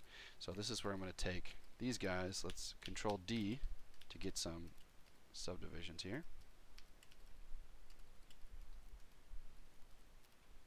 Actually, before I add subdivisions, I'm going to go in and add some polygroups here for these. So press Control W.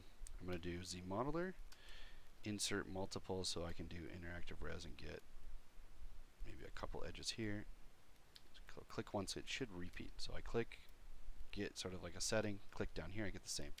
Now if I do, let's do polygroup, polyloop, and I can click and hold and tap Alt, and if I click on each of these individual loops, I can get a polygroup loop here. So then what I'm going to get is, I get this little thing. This is going to help me with the frame edges later, but I want it to only go, I want those stitches to basically just travel on the outer surfaces. So what I could do is go, let's go with the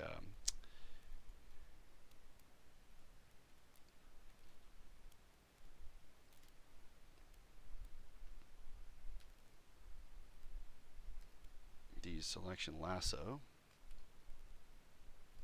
I'm going to get rid of these faces, disconnect these ones.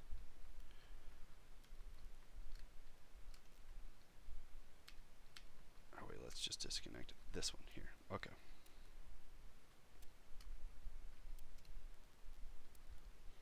So I'll do auto group.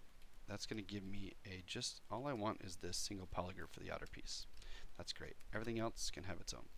Now if I take this, Control D a couple times, I'm going to get a smoothed out belt piece. And then the same thing applies for the stitching for the framing. So this will be belt left. I'm going to make a copy of this one. Go to geometry, delete the lower subdivisions, and let's Control Shift click to grab the polygroup. Let's do stroke frame mesh. And what you'll get here is it's going to frame all around this whole piece. Now I can bring everything back. I'm going to load up that insert curve brush, find a draw size a little bit smaller, and click once to update. And now I'll get this stitching. So I can go a little bit bigger, however big I want this to go. Now you'll see like, oh, that looks pretty good actually. The bigger you go, if you update that size, you see you might run into like it doesn't quite sit over that surface. So we can move that around. Like I want it to be visible enough. If it's too small, it might not show up in the piece as much. So you want it to just like show out. But in this case, like I got the frame here. I'm going to click once to delete the curve and go to Subtool, Split, Unmask Points. And then let's just delete the extra belt part. So now we get the stitches, which we can then go in with like a move brush and kind of just pull those parts out.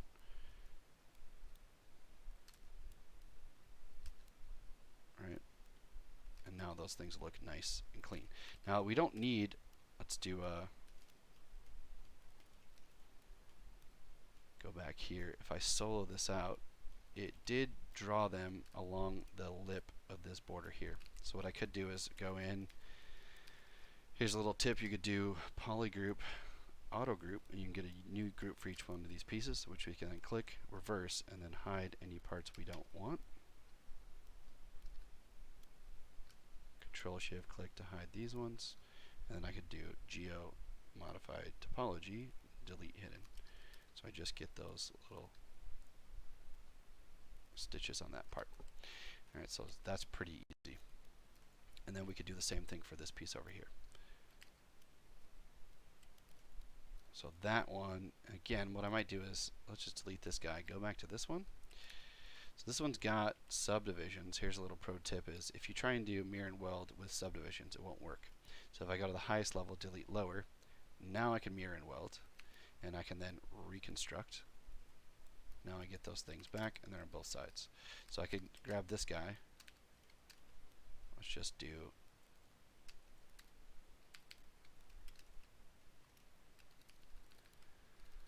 I'm going to do Control Shift click. Let's make a duplicate of this belt. Let's go lower.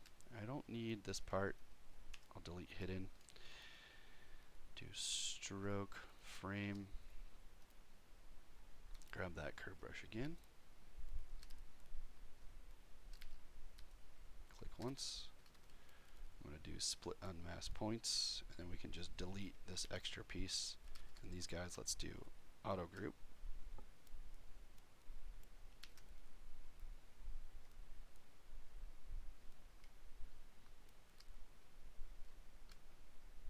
And then delete hidden. So a little faster that time. Now we got some nice sort of stitching working. Alright, so generally, I mean, I can do this for any of these other parts if I want to get some more stitching going. These guys, you know, there's like some extra details for those. Like I might want to go in and do, maybe I'll do insert multiple edges so I can get a nice little edge loop strip for the top. Click on this one, click once to repeat. Click once to repeat, select this one. So now I get a little loop. And like these guys have a little extra detail. Let's do maybe extrude poly loop and extrude out like a little pouch detail. And then we can go here, click once, and it remembers those settings. Yeah, I could totally, yeah, no, you're so right. I could mirror those stitches. You know what I think is where my brain was going was the first time when I did the run through of how I wanted to show you guys the build for this. My original one was actually not mirrored. So like this side over here was a little different than this side. So the mirroring, in my brain I was thinking about the last time I did it. This time mirror and weld would have worked perfectly. That would have been fine. But this piece was actually a little bit more offset than that. So that's the only reason why. Because I like to do it the hard way.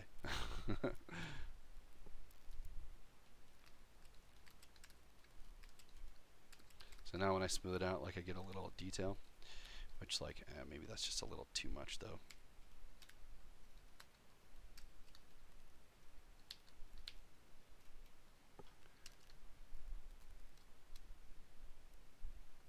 Go just a tiny bit. Yeah, I kind of like that just as like a little detail. Maybe I'll do it at the bottom too.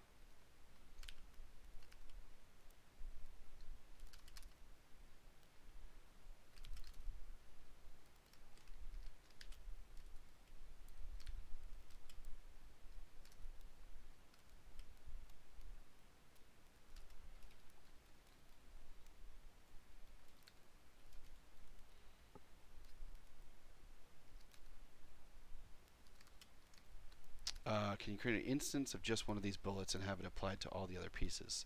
Ooh, yeah, actually, that's a cool idea. I like what you got going on here. Let's talk about that.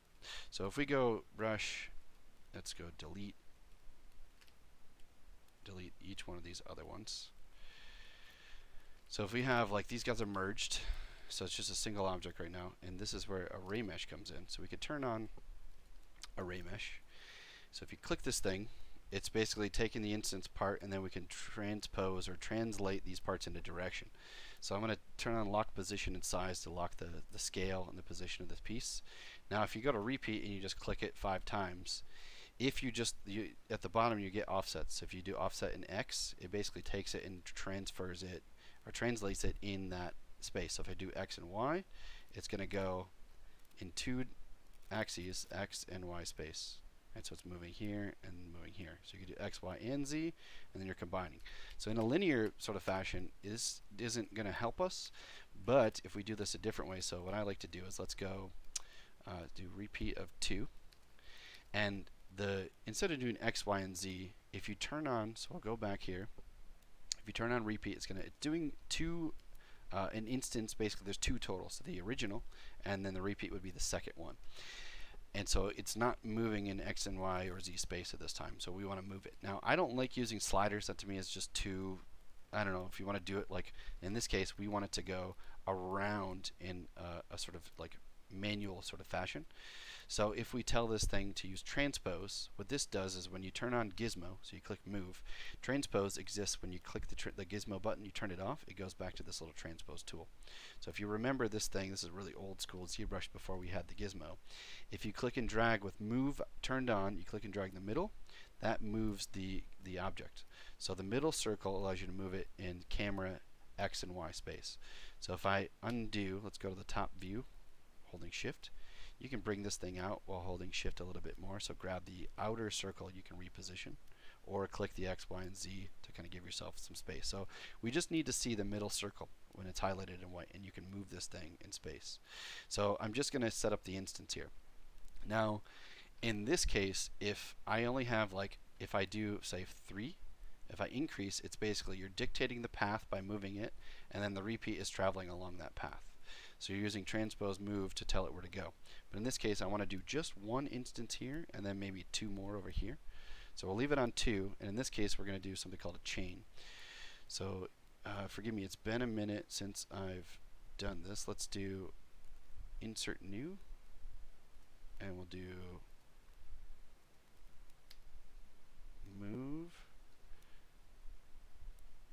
Okay, so this one, I haven't had to do this one in a while. I'm trying to remember the exact path. Let's do 3? No.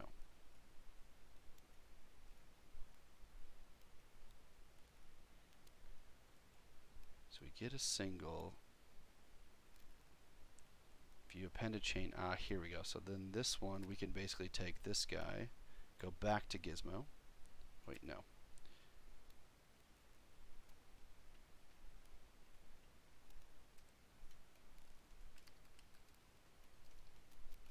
It's been so long since I've used this, I don't want to show it off incorrectly.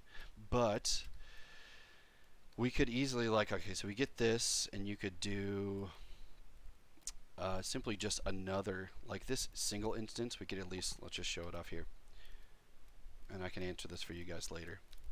But this instancing right here, I could take going in with just an insert edge, and what it's going to do is it's assigning it to that instance piece. So if I go do extrude now with that poly loop, and I go boom, it's now going to add that modeling to this piece. Right, so anything I do to this one, it's doing to that one. So then in a single instance, we could basically do it like so to kind of get this thing working and then assign it to everything. But then to complete that piece over to the other side, we could basically, like, you could do this because it is technically mirrored in symmetry. We could turn on X mirroring. Or let's delete that appended stage.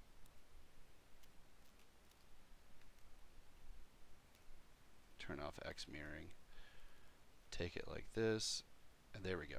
So you could do, if it's a symmetrical object, let's just go through that one more time. So the transform stages are basically, you can add layers of array meshes. So if right now we just have the single instance with gizmo off. Let's do, I'm just going to tell this thing to reset. So we can move this pivot here to the object. Yep, which should be here. So then turning on transpose with repeat set to 2, we can move this thing into space. So we'll get one instance of that shape. Now the scene itself, the world axis, the world symmetry, if we want to take these ones and mirror them over, we need to append a new stage. So we click append, and then this one will turn on X mirroring for that. So this is going to stage 1, and this is going to stage 2. But this is all affecting the overall extrusions in these loops. So if I go do QMesh, say I do QMesh poly loop, let's do boom, and you'll see that we're basically doing this to all of those parts. Yeah, so now I get that instancing working. Now the chain, it would just take me a second to remember the order of operation, but the chain would essentially allow you to do one thing and move it manually in space, and then do the other and move it manually in space, and so on. So I'll have to bring this up in the next stream so I can give you guys the exact steps without messing too much with it. But this is a good point to bring up because you can do some pretty awesome stuff with this. So going back to that first stage here, if I go to transpose and I move this, you'll see at stage 1, if I'm moving the move option here, this one's also moving at the stage 2. So it looks at all the appended stages. So just making this move adjustment here is still applying at that top level, which is a pretty awesome way to do this. And then let's just go in and do that last little QMesh poly loop. And I'm just going to insert some edges to kind of give it, because it's fabric or leather, so I want it to smooth out and look,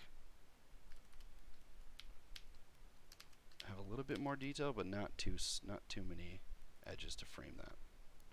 So if they're too close, it's going to frame it, or it's too hard. This should work.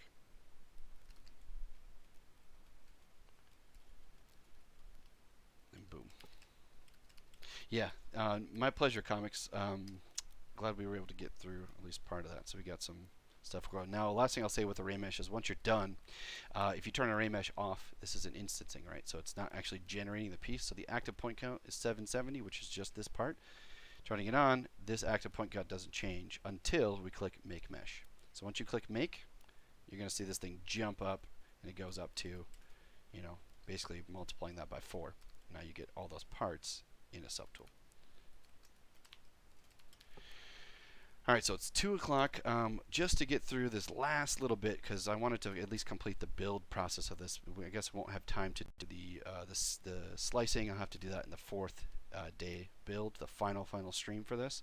But I want to get back to finishing up the base plate here, this last little detail. So going to the cylinder that I've got going on in here, I'm going to take this thing with ZModeler. I'm going to go in and do insert. I'm going to add some edges. Crease polygroups here, so I get a nice clean base plate. Now this thing right now, what I want to do is I want to get that nice crazy kind of texture going on. So let's bring this guy up. Alright, so this is sort of like paying. I wanted to like. I was talking with some of the Pixelogic people about the design of this and like how to take the base plate a little bit further. I think I was talking to Paul, and he was suggesting like maybe bringing back some of the Star Wars kind of greebo and the surface texturing, not just like a flat plate. Because like this is going to be sitting on a friend's bar. I'm probably going to make this for myself, but I might want to be able to put stuff on here, you know, because it's going to be full 1-to-1 size. But I just want to add some extra detail. So this could be a problem if I want it to be like a tabletop to put like drinks on or something like that. Like if this thing might be able to turn. But just to kind of go through and give it some extra detail, we could use snapshot 3D. There's a lot of different ways we could do this with the Boolean operation. So if I go to clone this guy, I'm going to clone off this cylinder just to work on this individually. Let's go into, let's go texture, load. So we got the base plate, and this is, I'll bring up a little concept reference. This is another artist's sort of piece, just a quick little reference of getting just like that sort of Emperor's throne room kind of texture. I was just looking at stuff online. I thought this was an interesting shape. So I went in, and this is something you could do just making a black and white alpha in Photoshop. So let's bring this thing up. So I just painted this thing out in Photoshop, just black and white. Now, you could do this in ZBrush. You could paint it by hand if you wanted to. You could just paint a mask. It's easy to do this with, just kind of going in on a plate here. And, it will actually, in terms of easy, it could take a while to take this piece if we were to like subdivide it, hold control and kind of go in with like a mask pen brush. This to me is like, I got to do a lot of this kind of stuff. Painting could take forever. So making it in Photoshop, I could just do black and white paint, or any other way that you could even just grab maybe an image offline if you wanted to. But all in all, getting that alpha, what I can do is now go to texture. I can go to import, and I'm going to bring in this black and white image. And what I'm going to do is now in the texture palette, it drops it here. Let's select it and click add to spotlight. So it's going to bring it into the spotlight wheel. So going back to the belt buckle, I use Spotlight's Snapshot 3D to generate a piece. So I can use this to generate a part as well. So if I'm looking at I'm pressing Z to turn off the wheel for a second. Let's make sure we rotate, hold shift. We're sitting at the orthographic top view of this object. Now press Z again. We're going to grab the orange little wheel and make sure you click on the image. It'll be orange. That lets you know that it's selected. And then click on this wheel and snap it to the center. So that puts the spotlight wheel, which allows me to scale at the uniform center of this image. Now if I click outside, the thing will stay snapped. I can bring this, and you'll see as we get to the object, that green point is the mesh center.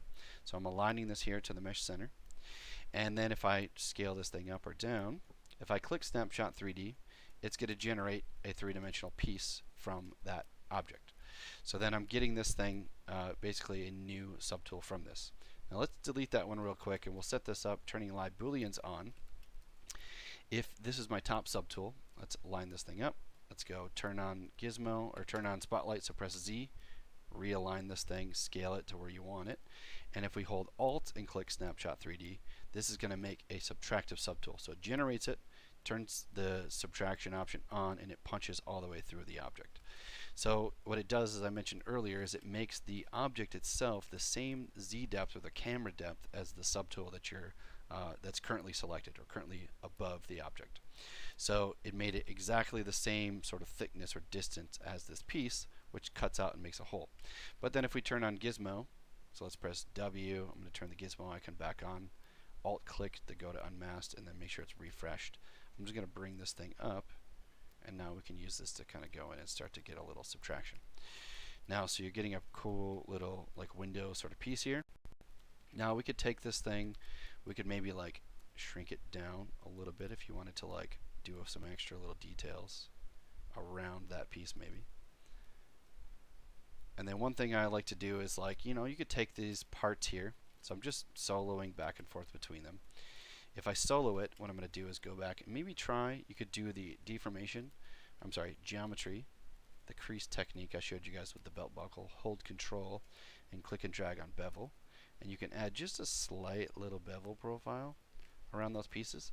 So the bevel will inflate out the parts themselves, which does affect the overall Boolean operation. So the bevel is going to be nice to get a little extra lip. But what I don't want is, I want to keep space between those little cut lines there, but maybe just adding a little bit of bevel. So then in this case, what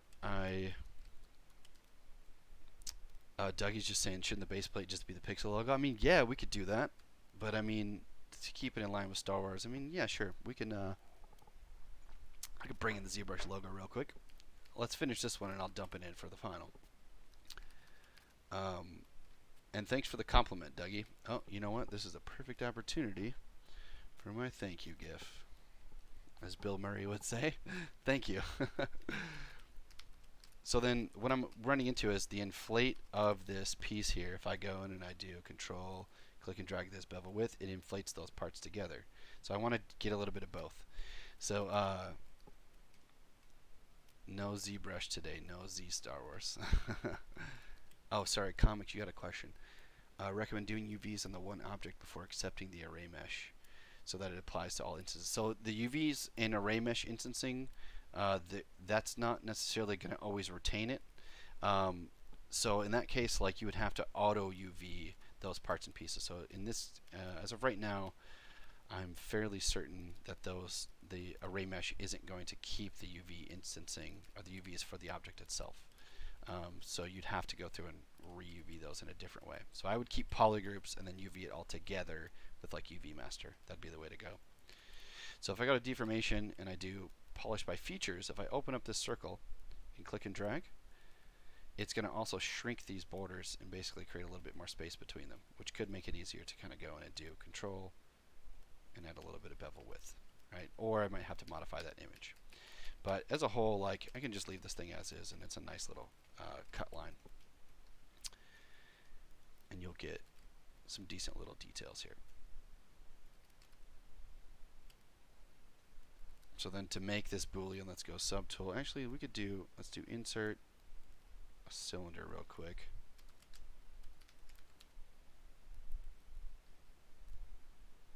Scale that baby down. Do another little subtraction here at the center maybe. And let's go to ZModeler here and do, you could even take this thing with those polygroups and maybe do that, control click bevel here. Easier way instead of having to go to ZModeler for everything. But what I might like is a little bevel and then maybe take that thing and do extrude polygroup. Then you can go take that one, push that in, so you get a little bevel and an extrude.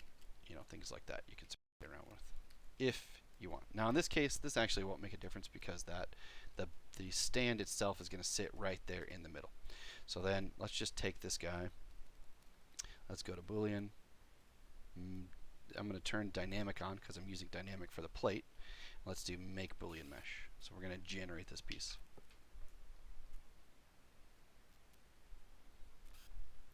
Yeah, quickly with the array mesh stuff. So especially because ZBrush is polygon dependent, so if you keep the UVs, it's increasing resolution. Some of the meshes can get really dense. So if you array mesh a lot of stuff, it causes issues with the UVs. So it's a pretty difficult challenge to keep. You can keep I believe the colors will stay the same, but in terms of like UV maps, it's tough. But this like UMesh piece that we just generated, now let's go back to the base. Let's delete this original one and insert that new UMesh. And now we got a nice, clean, detailed sort of plate here. Alright, so this is about where I left off.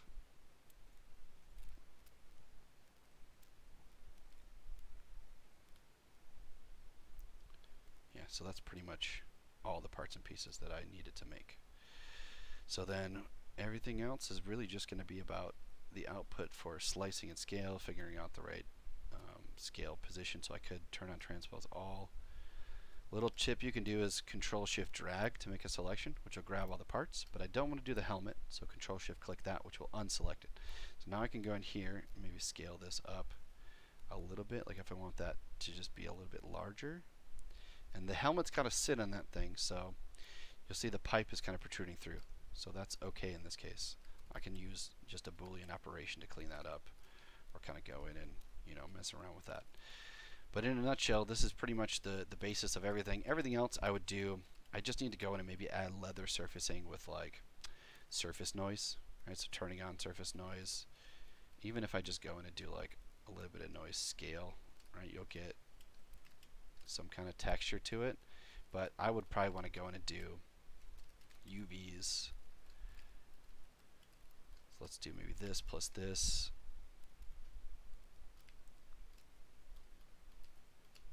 Or let's try it like this guy. So let's go grab a loop out.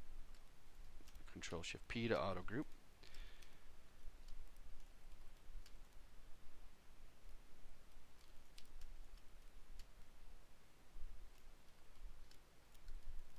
These don't need to be the same.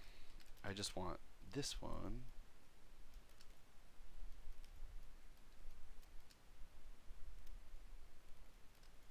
Maybe that plus that's going to be its own group.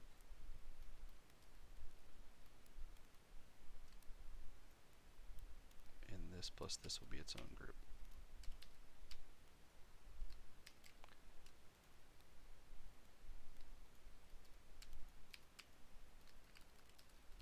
Alright, so in terms of like surfacing and all that, just to get some UVs going, this thing's got subdivisions. We could go Z plugin, UV master, work on clone. And the clone itself, let's do Z plugin, polygroups, unwrap it real fast, copy, go back to the belt, paste. Now I'll go surface noise. Now here, now that I have UVs, I'm going to do UV option. I'm going to go to alpha, and let's just go to like, I got some image reference, maybe some, let's see, CG textures and alphas, clothing, no, not clothing folds.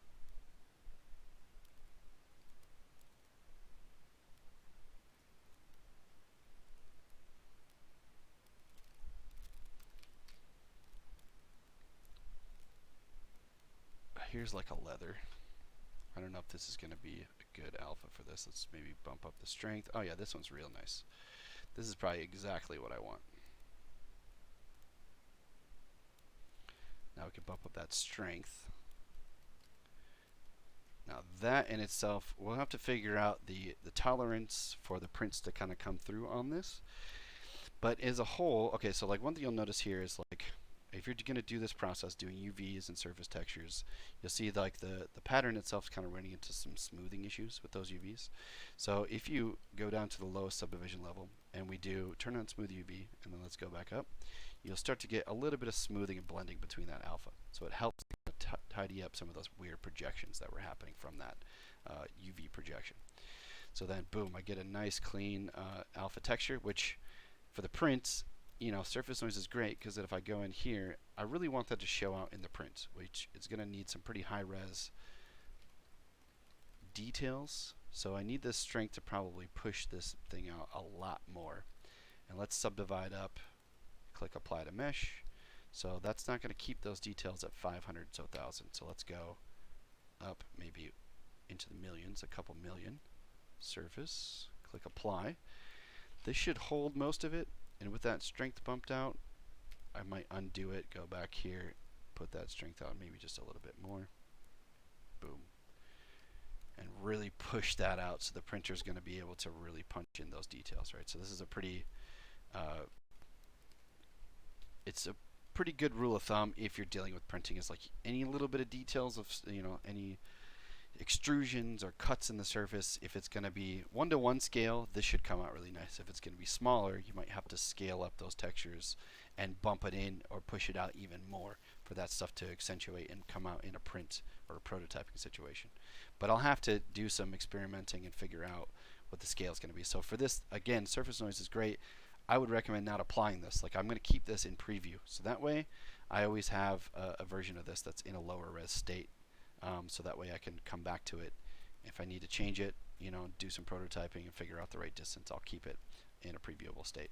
But now I could keep this preset here. I could do copy, and then go through and take these other components, you know, do my subdivisions, do my UVs.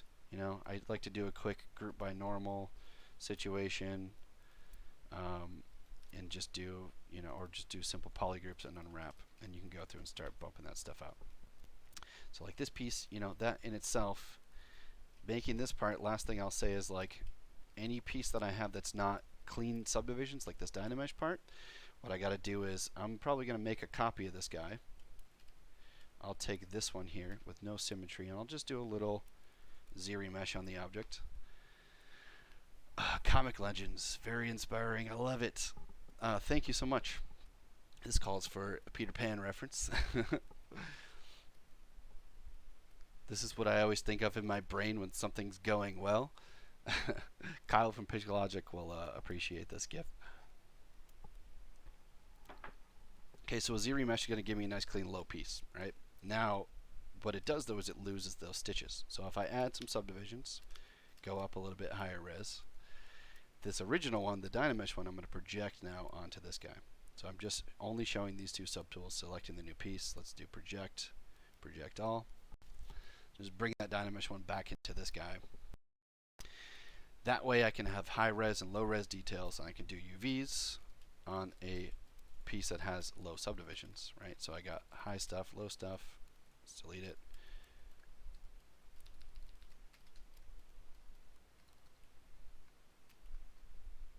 And a little pro tip is I want to get just a nice clean little polygroup border. Let's do maybe take this guy, remove this base. So if I disconnect these chains here, I could do polygroup, auto group. Right, so I get the outer and inner, which will give me just a quick way to just grab and isolate these polygroup borders. So I might grow this thing roughly into the inside. So I'll do there and there. And maybe this one we'll just take the base. So I'm just assigning polygroups real quick before I do UVs in UV Master. That was a pretty crappy selection. Let's try it again. Yeah, okay, so I'll grow out.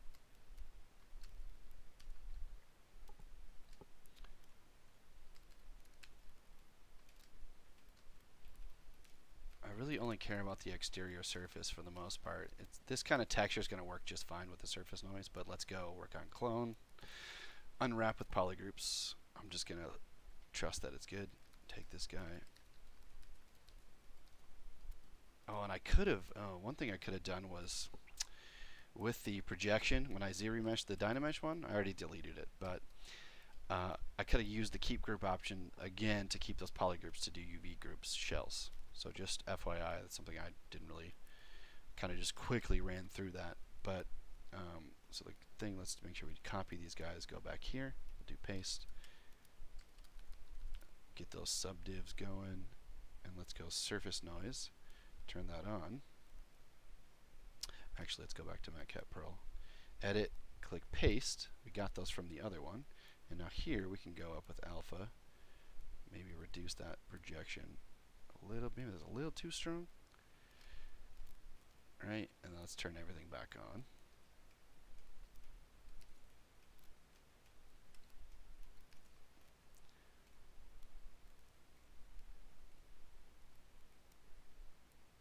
Find the right scale, find the right strength, you know, all that good stuff. Right, so now that's going to show out through. So anyways, I just want to bring that up for these other parts, because all these other Z-modeler pieces, that's clean topo. That'll be nice when it subdivides up and do UVs. But the only one I didn't do, as requested by another streamer, was to try to do it without Z-modeler. So doing it with Dynamesh, I got that same, just having to do a little remesh. This bag right here, that was Z-modelered up. So this has got clean topo and low to high subdivisions, which can be UV'd with UV Master very easily. So I would just do the same thing for this part, just some modifications, add that surface noise texture, and figure out just the bump height and all that good stuff before I go through and actually run it. So I've gone pretty far over my stream time here. We're about 3.5 hours. I actually have to get back to work now and probably eat some food, so I should probably call it for the day. So this has been day 3. If you guys have any other final questions, feel free. I'm happy to answer a few more questions if you guys do have it. Then again, and one last thing I'll just mention, I appreciate you guys all staying tuned. Seems like I had a good group of you guys sticking around for this one. Hopefully it hasn't been me rambling on and on too much about this. But this will be our end of day 3 prototype. Shoot me a follow on Instagram if you want to send me messages. I can answer you there. And definitely check out my ZBC if you guys aren't on ZBC. This has all been redone. We've spent a lot of time getting this thing going. You can follow me as a Pixelogic team member. You know, Solomon Blair's my Solomon_Blair.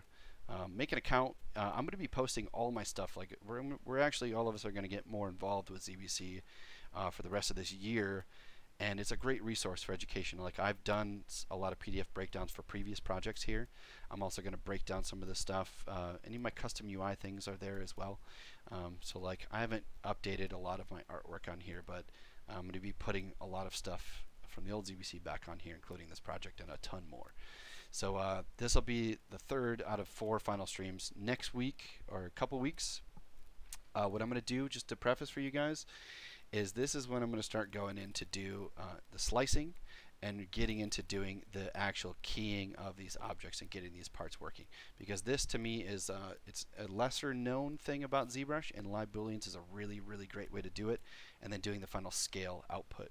So that'll be the end of the stream, and then hopefully by then I'll have some pretty great like final prints of the thing. Like I showed you guys, we got this. I'm just doing some prototypes here, getting these pieces going, but I want to have it all done for you, so we can talk about those things as well. The UMesh shell. Let me see if I can do.